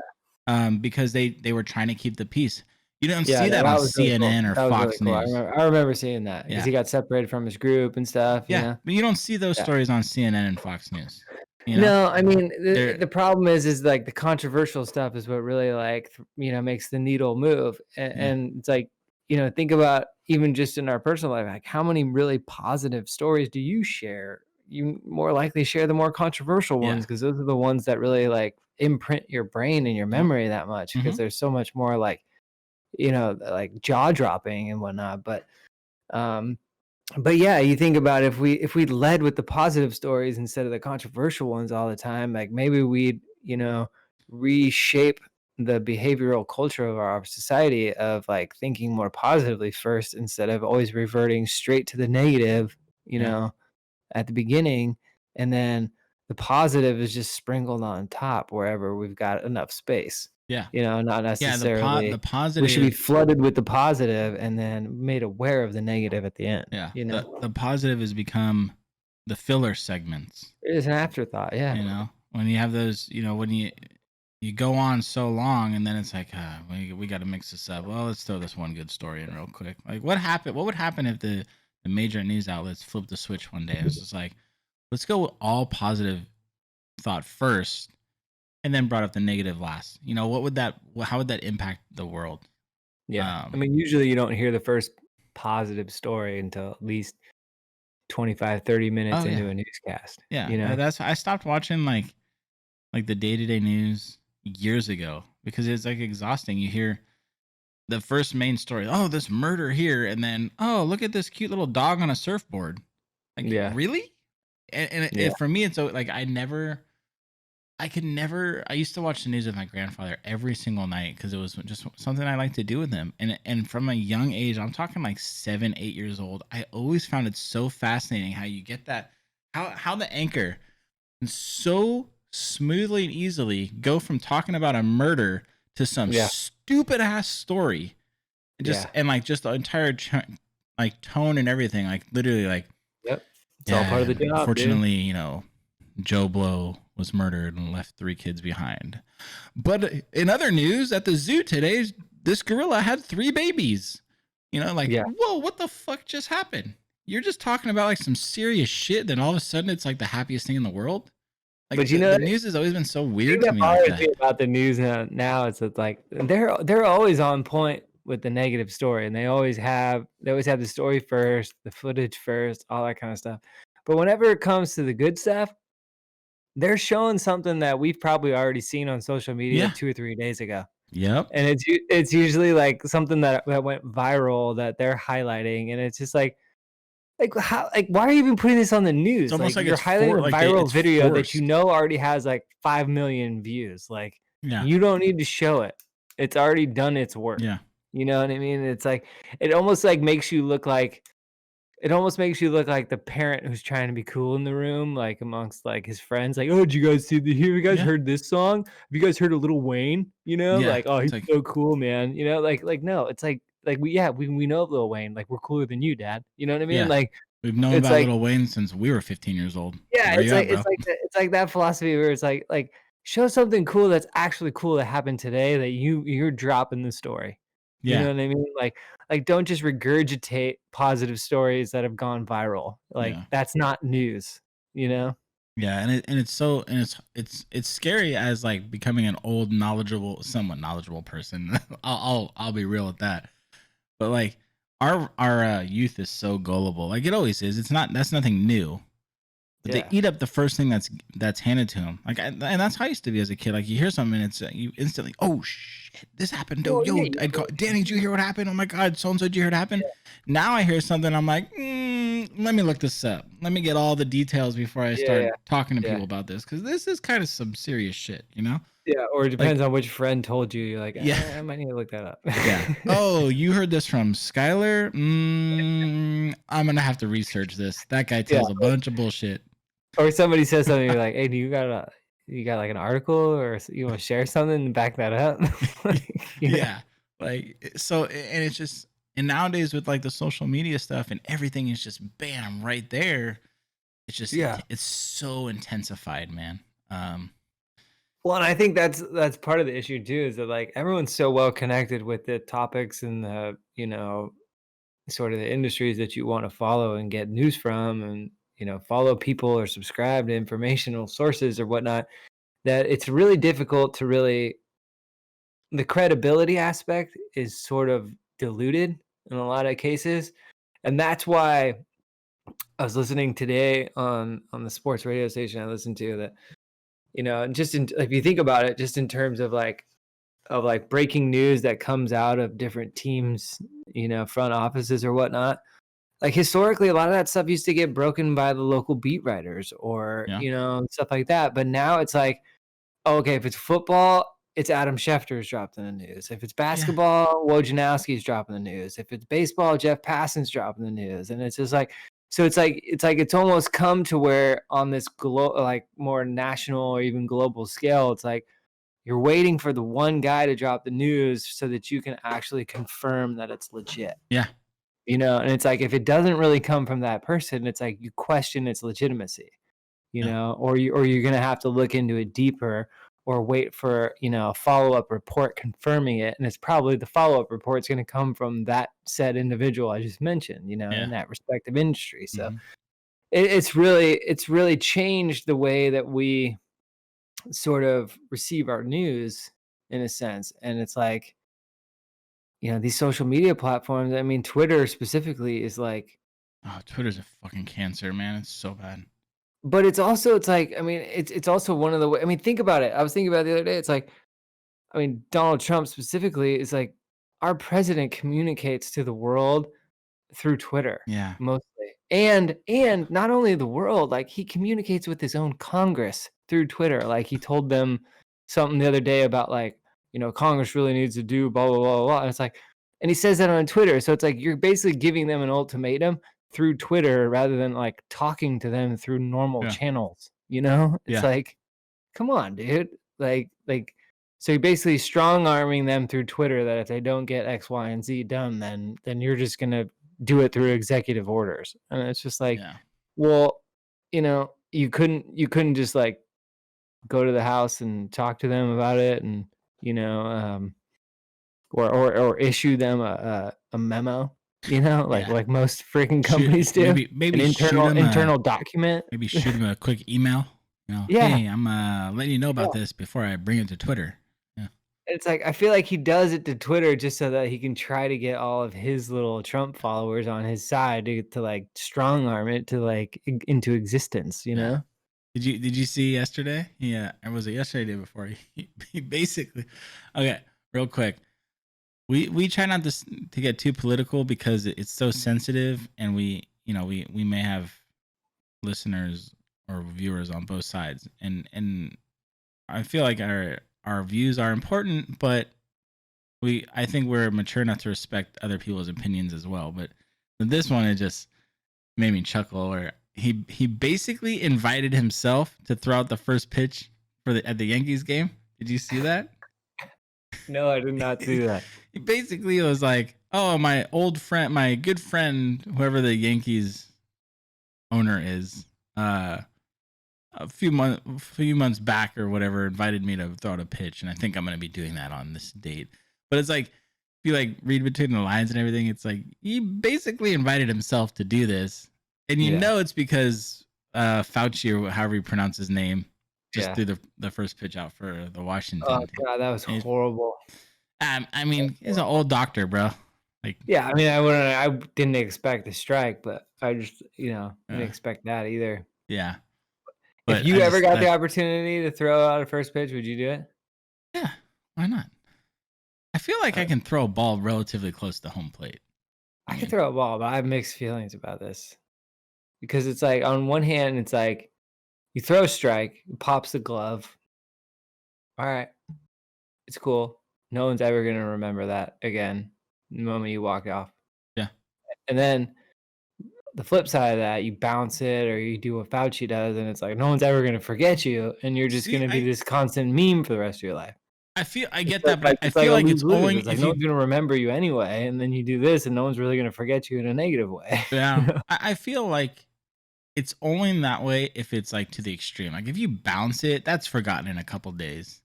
I feel like if you get it, unless you're somebody with like a name that people could remember. Yeah, like I just feel like if you have to throw it here, and you get it like in this area, you're good. Yeah, but when you throw it to first base, that's when you're going down in the history books.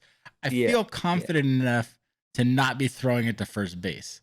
Well, and I'm just like Fauci, dude. Like you're not like in the batting cage, like right behind the dugout, like playing catch, like before this. And like, just like warm up the arm. Like I'm sure you haven't thrown a baseball in 25, 35 years, whatever it is. But like But like, let's loosen up the arm, man. Like, let's get the Yeah. shoulder, let's get the rotator cuff going before we get out there. Yeah. Give ourselves the best opportunity to succeed. Yeah, and I do get what you're saying, where it's only never memorable if you really fuck it up.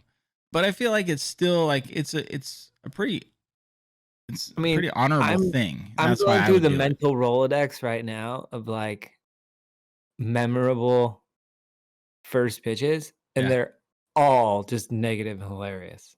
And the one that comes to mind, like straight off the bat, is 50 Cent from like 2 years ago. Yeah. You remember that? When he was Yeah. at like the Mets game, and it was like Fauci-esque, like maybe Oh. like but faster, like because he's stronger and he was like trying to throw it, Yeah. but it went like whoop, like Yeah. The positive one I can always think about is Kaepernick's freaking laser. But that's also wasn't he a pitcher? I know he played Yeah. baseball. So I He mean got I know there's drafted, I that, think, but by like the Cubs or something like that. yeah. That was a good one though, man. He freaking hammered that one in there. I don't know. I just think it's very honoring. And I think it's cool to be like, oh yeah, I think it'd be fun to be able to say like, oh, I threw out the first pitch at a Giants game. Like, oh, that's cool. So, you just jogged my memory, and I'm glad you did because there's something else to talk about right now. Speaking of famous football players who can also play baseball, one very rich man, Patrick Mahomes, just Yes. became the newest owner of the Kansas City Royals. Kind of a big deal, Kind of out of And nowhere. I have to say, like, great move, dude. Oh no, yeah, it's an absolutely brilliant move. A lot of the internet thinks otherwise, and a lot of the internet is stupid. Oh, dude, come on! You're owning a sports franchise. Yeah. Like you're only doing yourself a favor. Yeah. The Even if thing you're a that's- minority stake owner or whatever, you're doing yourself a favor. Here's the thing that makes it smart, right? The absolute worst thing that happens is that team starts tanking so badly that they move. And you know what happens when a team moves? They get sold. And baseball, all sports across the board, every year, those teams just get more and more pricey. So whatever he put in now, at the worst possible point, if the team moved and was sold, he'd get his money back at the least. So right there, it's a safe investment. No, yeah. So and it's like you're in a place where you're the quarterback for the Kansas City Chiefs. Now you own a stake in the Kansas City Royals, so it's like you're a hometown god already. Yeah. And it's like no, it was genius, you're only man. you're only gonna create like kind of like what Magic Johnson did for the Lakers for so many years, where it's like it didn't really matter what he did in this front office position. He was really just the celebrity presence that they needed. So it's like even if Patrick Mahomes is just like that face of the front office or the ownership group in this sense, because he's a well-known figure, that's all they need him for. And that's gonna think about how many free agents are gonna want to come to Kansas City now. You know what I mean? Because he's associated with it. So I feel like almost nothing bad can come from it. Oh, yeah. It's better than blowing your money on, Jewelry. cars that aren't gonna like be worth anything in 5 years, or,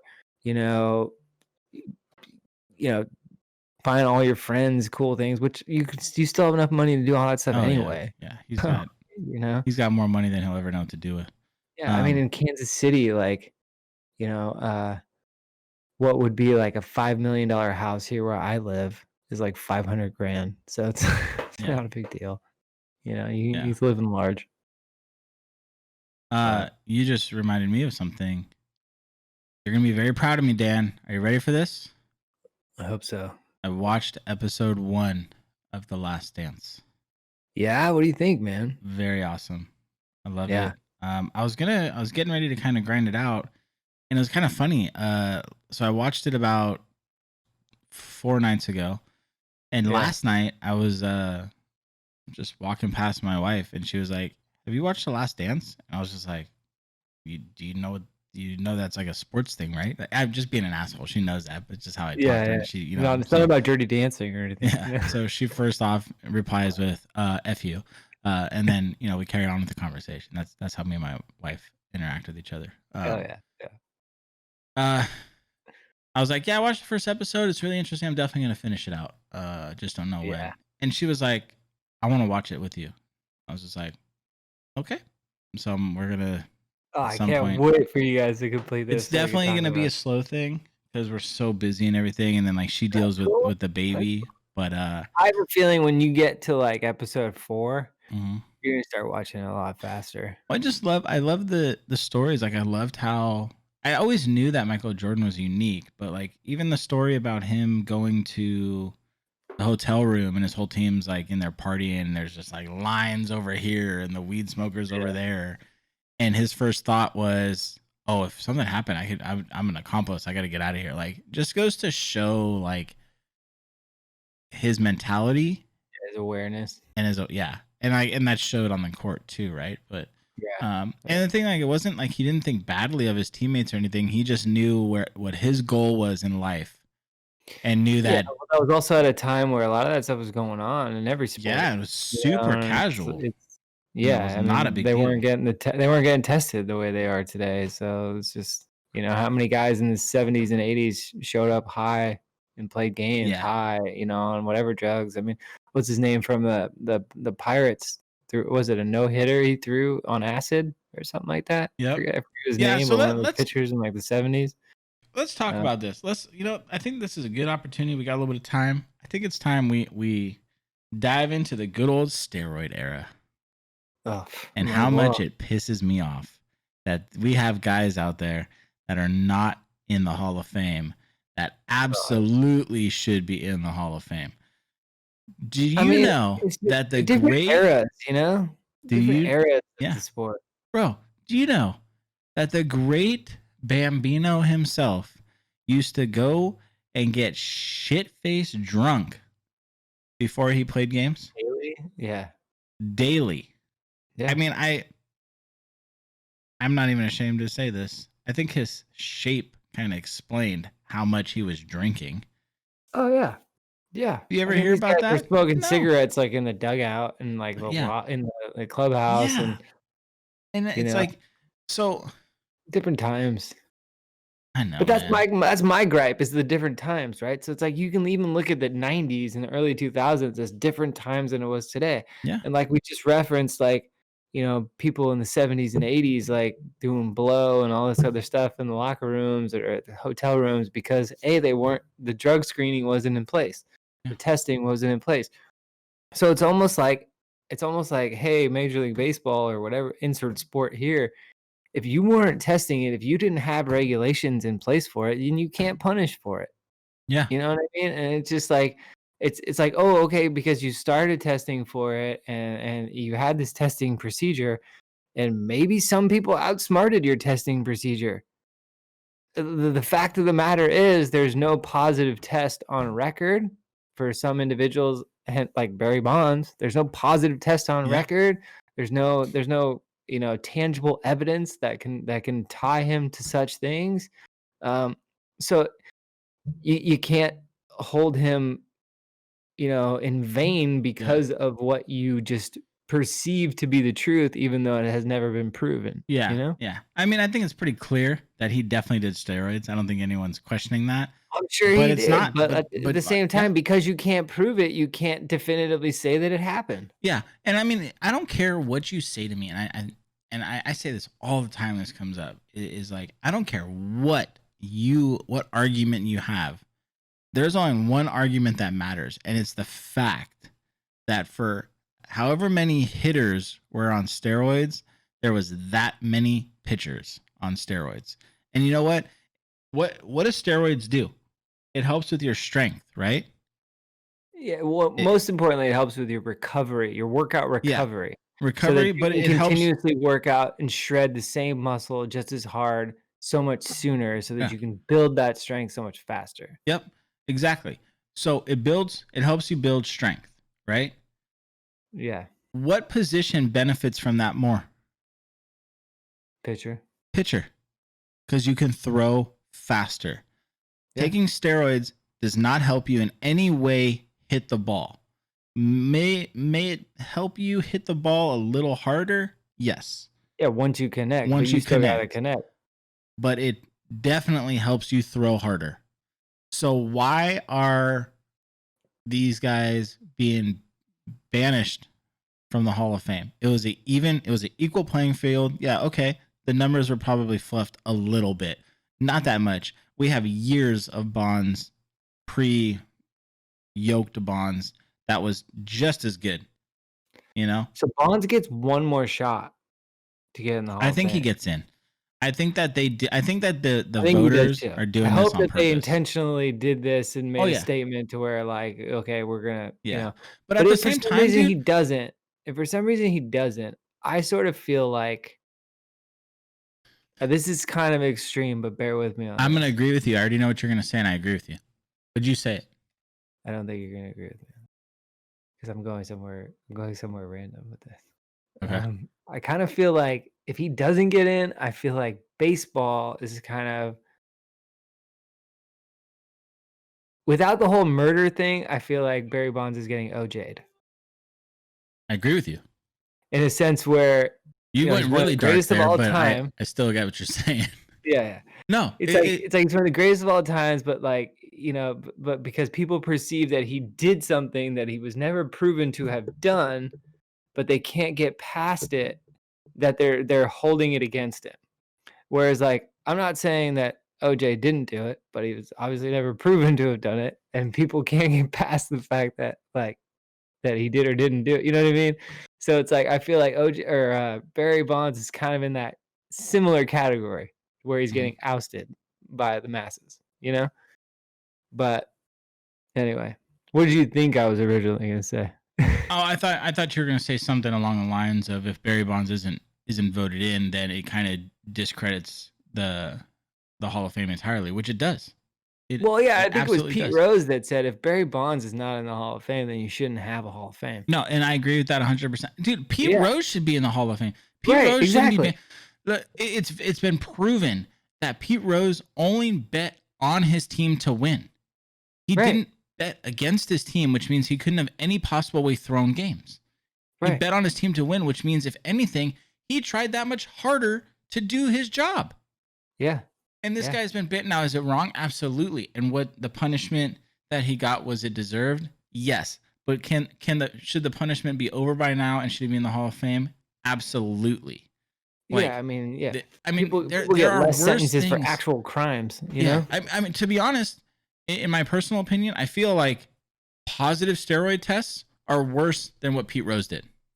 Well, my thing is the other example I'll bring up is like Michael Vick can have dogs fighting and go to jail for it and be convicted for it, and then still come back and sign a $1 Yes. million contract and play in the NFL. And Yes. Pete Rose can't even be like involved in Major League Baseball. Yes, dude. You know? Yeah. No, this is the biggest broken part of baseball. And it's also, the people that vote for the people that go into the Hall of Fame is quite possibly the stupidest thing I've ever seen in it's like the Oh yeah, it's writers and like everything. the same thing as like the electoral college for the fucking presidency, dude. Yes. It's like we're gonna have the same tight knit group of people who are gonna be the spokesperson for the rest of the entire world who Yes. has an interest in this. Like Oh my it's God, dude. stupid. Yeah. I mean, this is yeah. If Barry Bonds at the top of the list, there are more. If Barry Bonds and Roger Clemens don't make the Hall of Fame, there should absolutely, the Hall of Fame should mean absolutely nothing. Bro, we have Absolutely talked nothing. about my brother on this show before, and if I asked my brother who Roger Clemens and Barry Bonds are, he would be able to tell me. Yeah. And that's not because he's watched them play baseball. That's because he knows of their gravitas of the sport Yeah. and can tell me. I Like, so that's the definition of somebody who needs to be in your Hall of Fame. Like the mhm, definition of fame. It's like sometimes it's about the accolades, but sometimes it's about the fame and how people mhm. recognize the people within your sports for the standout individual that they have been throughout the tenure of their career, Yeah. you Yeah. know? No, absolutely. And it's just, but dude, I'm telling you, man, if Bonds doesn't make the world, and okay, and I'll accept the bias, I will. But in reality, I think every sports fan can say this about a player on their team. You know more about a certain player for the team that you watch because you watch them every single game, right? Yeah. Like Yeah. I watched Bonds. Bonds was the reason I got into baseball. got heavily into baseball was because of Barry Bonds. Oh, for I sure. can For sure. say from my inexperience baseballness, this dude, he will take it to the grave. He's been asked this question multiple times and he always says no. I think he's a fucking liar. I swear to God, I've watched this guy my entire life. This dude could see the spin on the ball. Yeah. I guarantee it, and he'll never tell us that because that was his secret. But I guarantee you, if you watched as much Barry Bonds as I have, some of the home runs he hit, the only way you can hit those is if you knew where the ball was going, and the only way you can know the ball was going is if you could see the spin on the ball. Well, It's here's the clearest indication to me that he was just like the biggest badass and the best of all is that towards the end when he was breaking records, like he publicly came out and said this. I don't know if it's like it was within the last couple of years. When he was like breaking records and he was getting close to like that milestone one, like he even publicly came out and said it's like he's like, yeah, I could pretty much do it when I wanted to, and I was really kind of holding on to him and waiting for a home game to do it. Yeah. You know, and like, yeah. so it's like to be able to like literally say that, to be like, nah, I'm not gonna hit one right now. I'm gonna wait till tomorrow when we're at home or something like that. To be able to really just be like, all right, here it is. Like I'm gonna do it. You know, and like he even said like when he went up for 756, like he knew that he was gonna hit a home run that. Yeah. I forget if it was 756 or the one that passed. I forget. 71.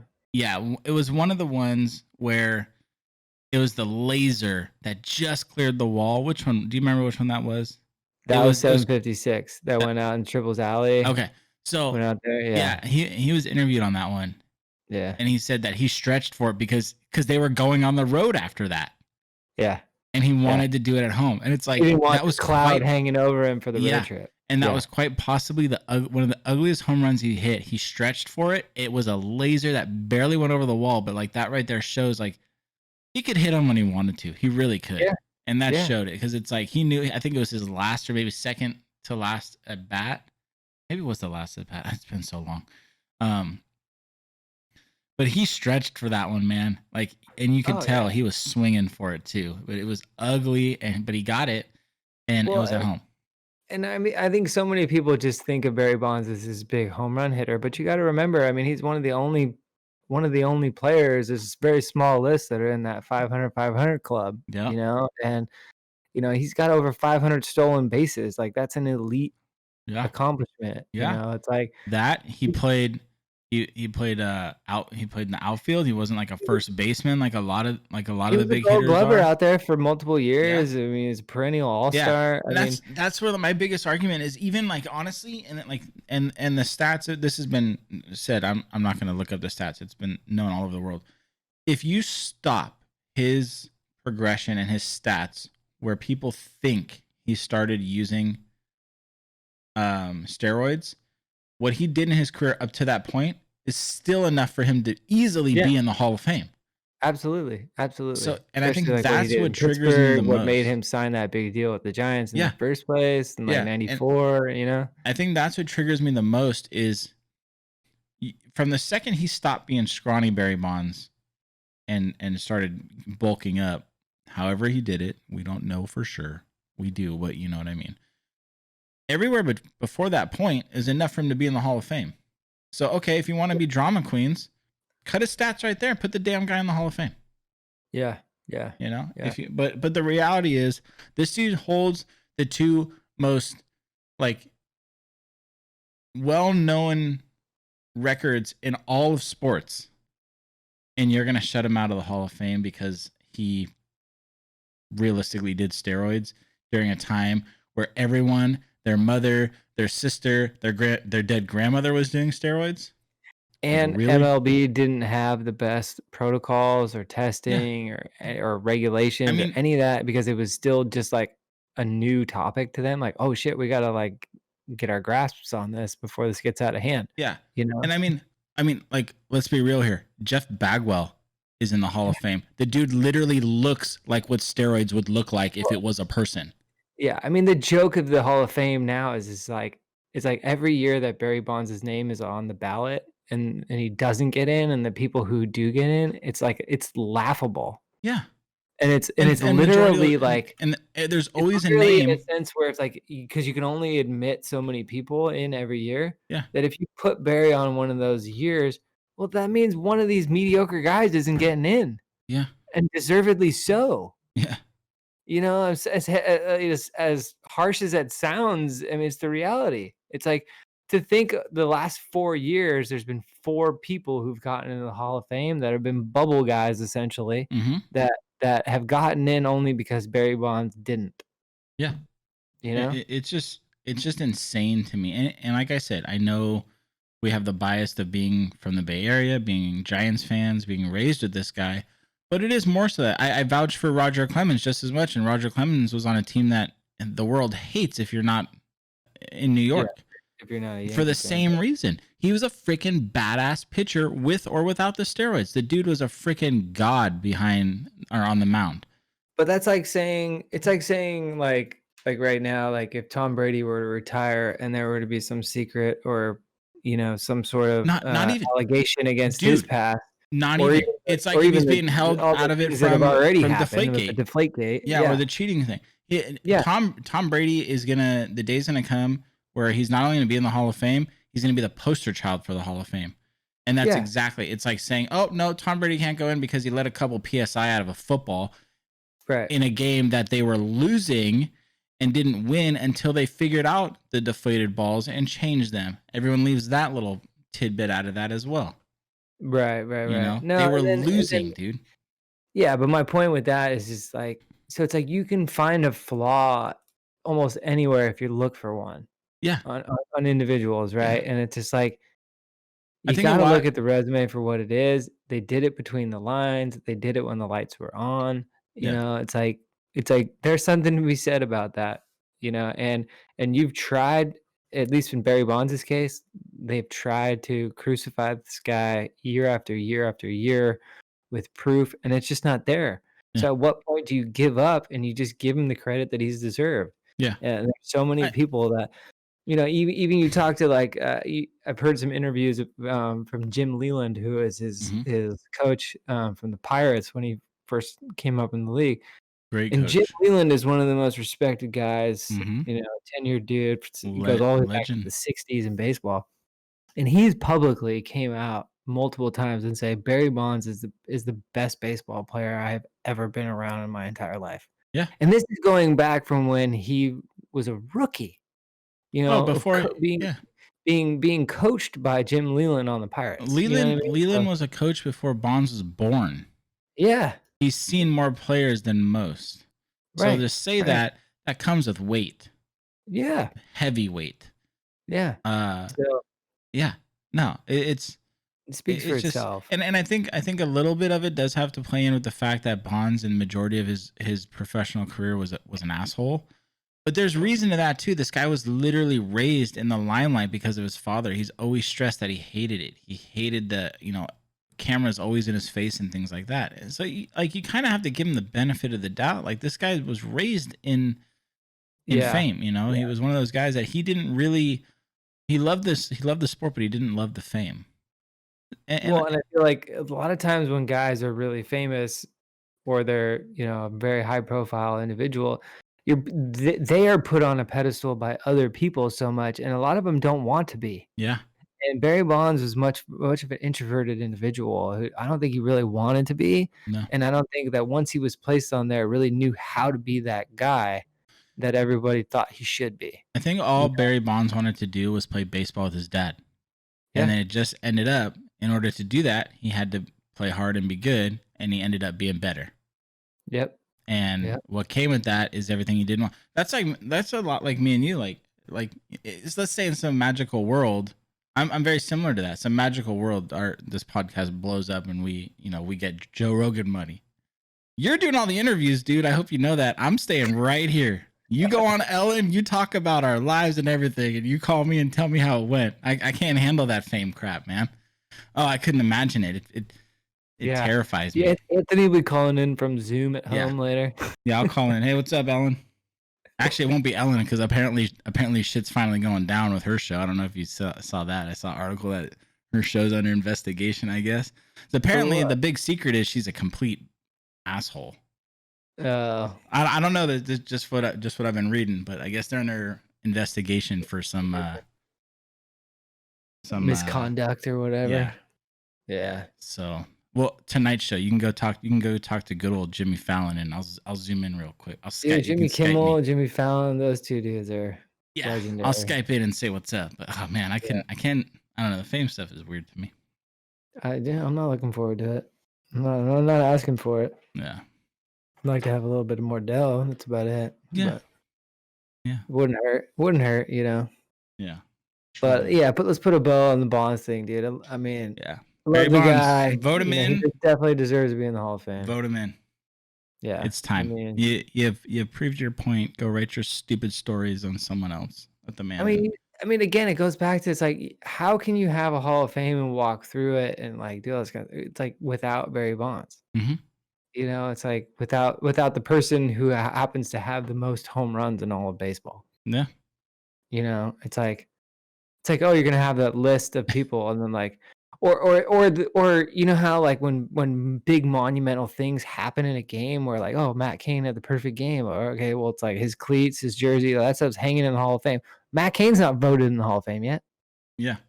You know what I mean? It's like, I'm sure memorabilia from Barry Bonds is like 73rd home run and his 756th home run and every other milestone that he's got, you know, the 500 club. I'm sure that base is in the Hall of Fame. So you're going to have memorabilia from these like milestone moments of this guy. But then people are going to come in and like, oh, well, where's the Barry Bonds display? Oh, well, he's not in the Hall of Fame. He did a lot of great things, but he's not here. You know, it's like and it's also what the records are. Like, who has the most pitching wins? Who has that record? I don't know off the top of my head, but I would think it would be Cy Young. I don't know either. Who has the most Golden Gloves? I don't know either. Yeah, these not off the top of my head. Who had the most home runs before Barry Bonds?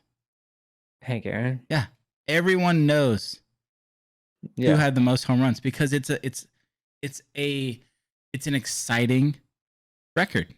Well, home run's one of the most exciting plays in baseball, and then it's like if you're somebody who can hit them at a high number, you're going to be in rare company, and you know it's one of the most just like how the 3-pointers taking over the NBA. It's like, you know, it's all about Steph Curry and how many threes he's got, and he's breaking records there. Well, the home run ball is essentially the 3 ball in NBA, and it's one of the most exciting plays. They're only hitting more of them nowadays because they're winding that ball tighter and doing God knows what else. But it's no one's really looking about like who had the highest whip this year or who had the biggest, you know, OPS. It's like, you know, who had the most home runs. Yeah, it is. You know? It is because that's who's going to make the most money. Mm-hmm. You know, and that's really what you know drives the needle in conversation. So yeah. So we'll see, but I hope Major Leagues figures it out and they get him in there because what was it? 70. It's the single season is 75. Single season record 73. 73. Yeah, that's a hard one to beat, man. Has anyone even passed it? Was before Mark McGwire. Mark McGwire had 70, right? Him and Sammy Sosa, I believe. Well, I think Mark McGwire had more, but they both beat the record that was held previously, which was 61 or 62. Okay, which was Roger Maris's record. Yes, and that they passed in the same year, but Mark McGwire I think hit 70, and I think Sosa landed at like high 60s. I think he was 67 or 68. Yeah, that was another 30 for 30 I watched recently on the. Yeah, that's one I have saved that I am gonna watch that soon. Really good. That one's just a single watch one you can do in one night. Yeah, I'm gonna watch that one soon. I have it saved, but like that's. I don't think anyone's even come close to the 62 cents. I think we had someone that hit 60 recently or 58 maybe. Stanton was on pace. I want to say like Not last year because he got hurt, but the year before he was on pace for like the 60-ish. And I think it kind of fizzled out around the high 50s or right around 60. Yeah, and it's like they've come close to that 62 mark a few years since Yeah. the big It's dogs. funny because like the conversation between all the current players who get close but never close enough Yeah, are always the fact that they're not using steroids. They always like to throw that in there, yeah, and it's just like, well, yeah, to each his own. yeah. We may or may not know. Yeah, so I pulled it up because I was curious. Stanton hit 59 in 2017. Told you. Yeah, so I forgot about this though because you forget about it after it happens. Sosa actually has been up there a few times. In 99 he hit 63, 2001 he hit 64, and then 98 he hit 66. Yeah. McGuire, it was 98 when so 98 was when the record was beaten. Sosa had 66, McGuire hit 70. And the following year, McGuire hit 65, Sosa hit 63, and then 2 years later in 2001, Sosa hit 64. What was the year that they broke the record? 98. 98. Yeah, Okay, 98 was 66 and 70, and then Bonds in 2001 hit 73. 2001, Sosa hit 64.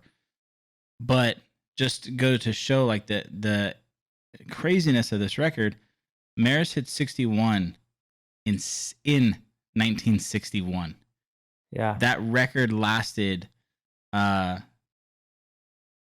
almost 40 years. Almost 40 years. Just under 40 years. 37 years, dude. Yeah.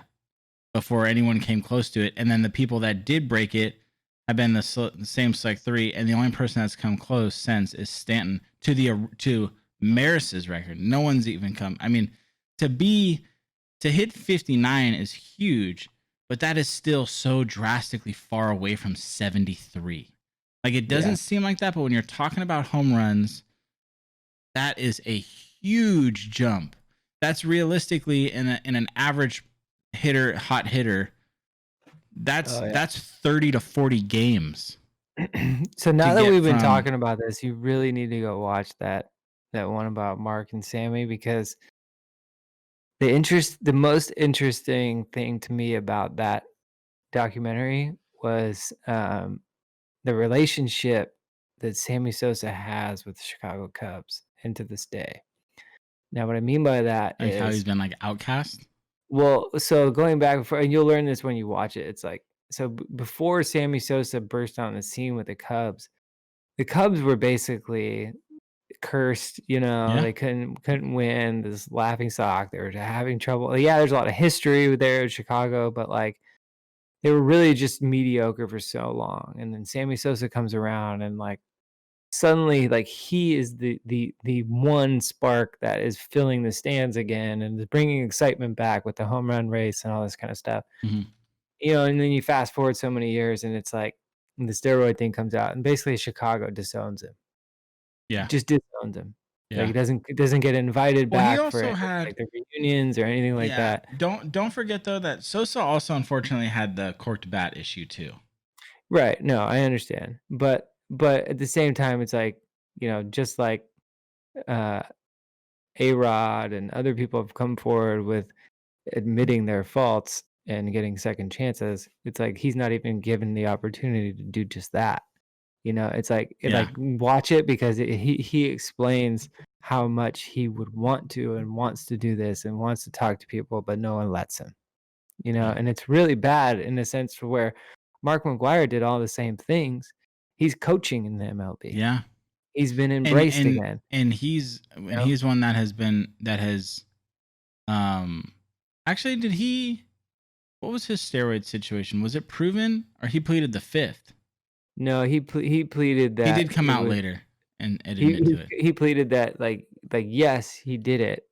Like, I took steroids, but when I took them, I didn't know that I was taking Yeah, that's steroids, right. He pulled that card. you know?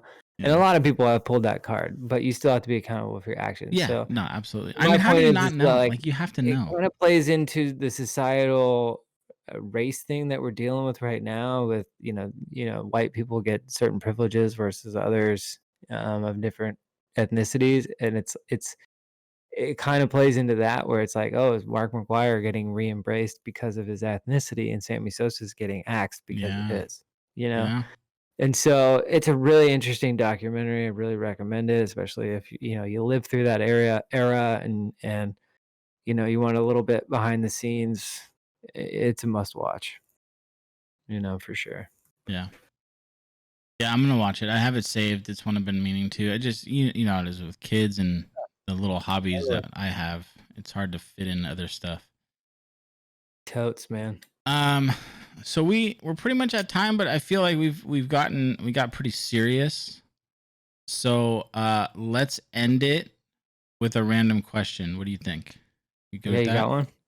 I'm trying to look at one. These are all kind of dumb. Oh, here's an entertaining one. What do Yeah. you do when no one else is around? What do I do? Whatever the fuck I want. Whoa, whoa, hardcore. Whoa, don't get crazy on me now, okay? How's that for an That answer was when no one else is around? that was pretty real. That was pretty real. But Might what pick is my that? nose, I'm But just what is saying. that? What is whatever the fuck you want? What is that? Um, I don't know. I mean, these days, shit, when no one else is around, it's like I'm usually I'm usually sitting right here. You know what? I take that back. We need to find another one because my answer was gonna be sitting here playing video games. All right, that didn't work out. We're fucking boring, bro. This is what happens when you get old and become a dad. When no one else I is around, you know what I want to do? Absolutely nothing. I want to sit and do nothing. I only get about 2 hours a day where nobody else is around, and it's usually at the end of the day, Dude, and so, you I know I play some video games almost every night, and my buddies at work are like, "How do you do that with your kids?" It's like, you want to know the real reason? You want to know what I really do? I don't fucking sleep Yeah, because I exactly. don't have Because time. In the because I don't I start till, like, almost Yeah, 10, and then I wake up at 7 ish. My kids, get the kids out of bed, get them going. I start at 8. I work till from 8 to 5, and from 5 it's a beeline to get the baby bedtime. to give Yeah, Jen a little bit of a break, which doesn't last long, and then 5:30 it's cooking dinner, 7:30 getting the kids in the bed and everything, and then by that time, they get it up and out of bed. It's 9, 10. So I play games till midnight. And then I fall asleep by like 1. I'm up at 7. So if I'm lucky, I get 6 hours of sleep a night.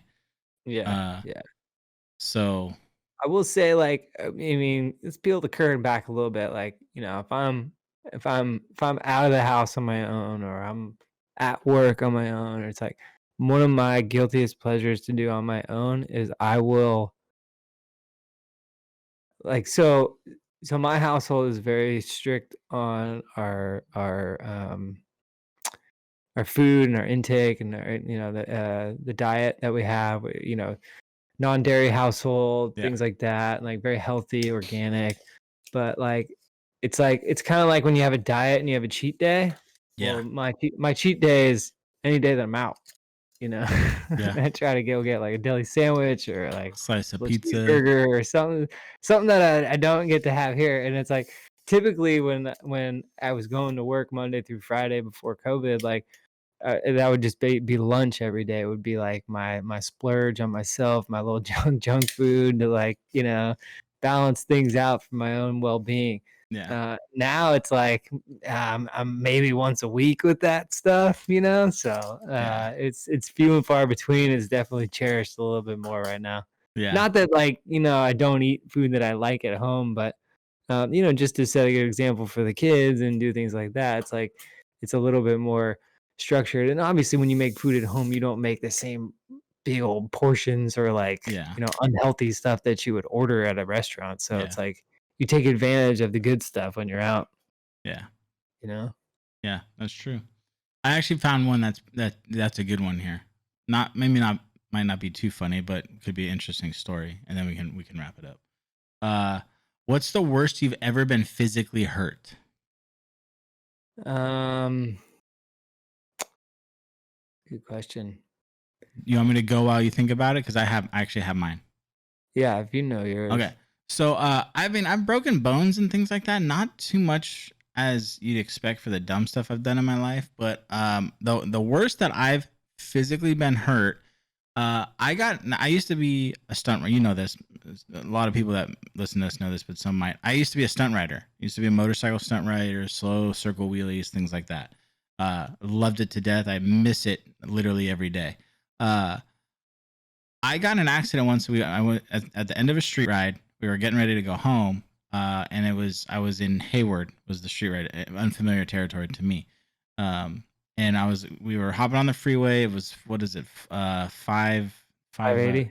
580. Yeah, which is something I just didn't drive that often, right? And it was during the end of the day, and we're coming up over this little hump in the freeway, at dusk. So this, the sun's in my face, and I'm on a stunt bike. I don't have mirrors or anything like that. And I'm with a couple buddies. And as we're coming up over the top, I look behind me to see where my buddies are at, make sure I'm not too far ahead or anything. And they're instantly pointing ahead, right? And I instantly turn back. And as I was coming to the top, coming down, I was coming right into dead stop traffic. Like it was like open roads, and then boom. And I just didn't have enough time to react. I tried to cut lanes, and the cage on my bike clipped a car, and I went over the handlebars, and the bike flipped over and landed on top of me. And the first direct impact of me hitting, I was in tennis shoes, which is a dumb thing to do if you're a motorcyclist. I am aware of this. Anyone who rides motorcycles, instantly I dislocated my big left toe, which was like oddly painful, like extremely painful. But worse so is where the bike landed on me. I got lucky, but it landed on my right thigh is where like the root of it landed. And it was sore, but I didn't I was so focused on I thought I like shattered my foot, right? So I get to the hospital, they pop my foot, my toe back in, and I'm like, dude, my freaking side is like starting to hit, and it's the worst pain ever. And they look at it and they're like, yeah, they take an x-ray, everything's fine. It's pretty puffy. And they're like, probably just a little bruise will show up or something. I go home. I wake up the next day, and I'm not kidding you, from probably the bottom of my ribs to my knee, that entire, and wrapped almost all the way around my leg, solid purple. I had I forget what it's called, but it's like an inner bruise.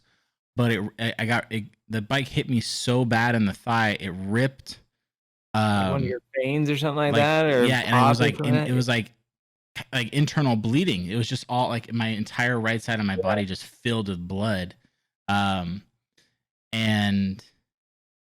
it just stopped. It just eventually stopped, but it was so sensitive for weeks. I even went to a doctor.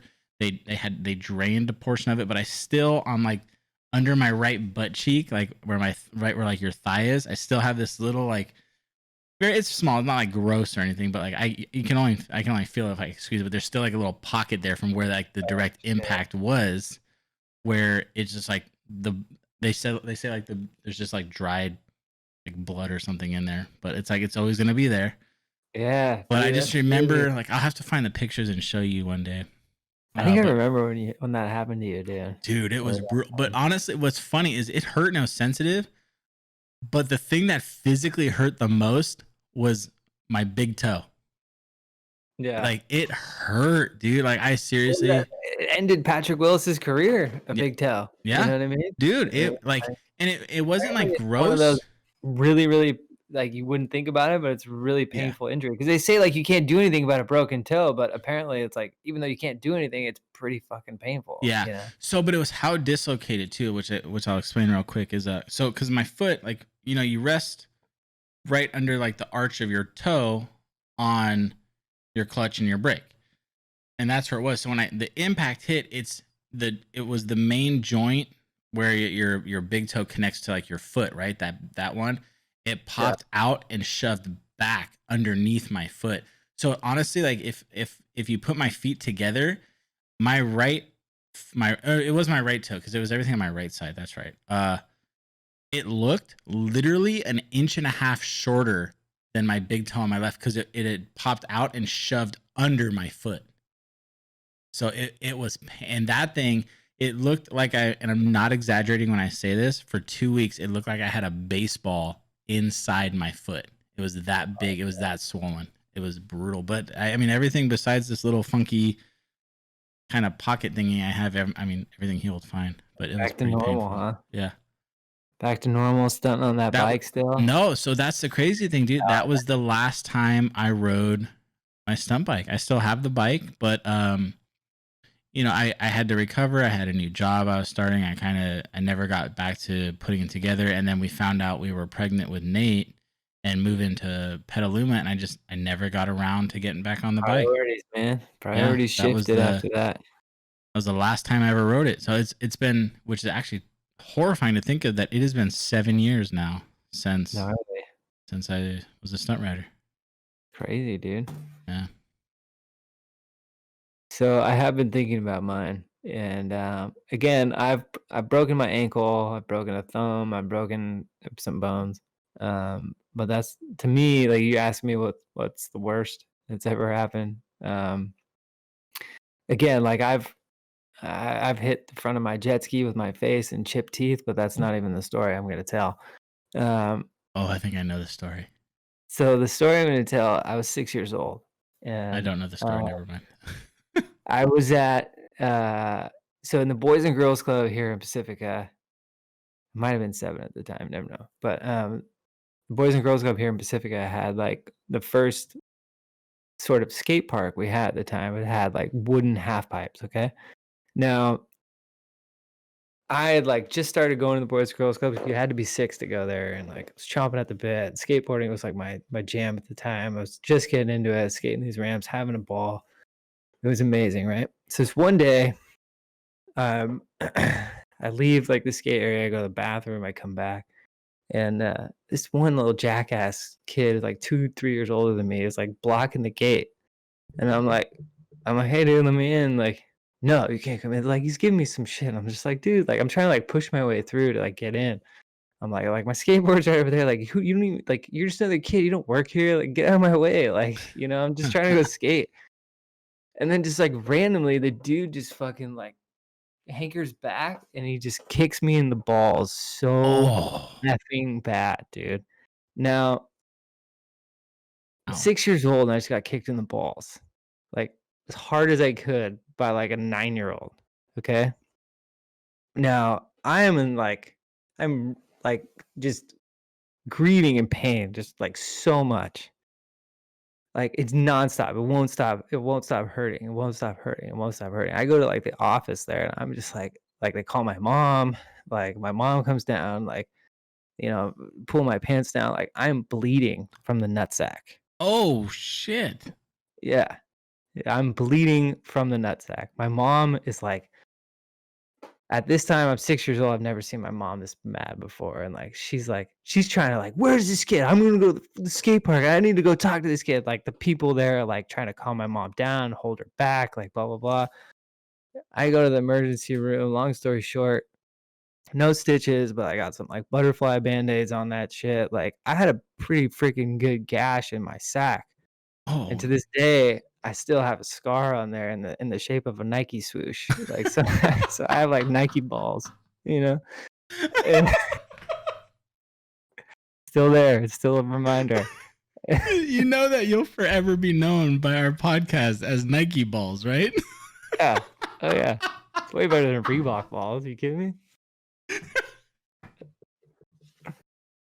It's like I'm glad Nike did good things. I was not expecting that, dude. Nike, Yeah, so, where's our sponsorship? You literally have branded this guy.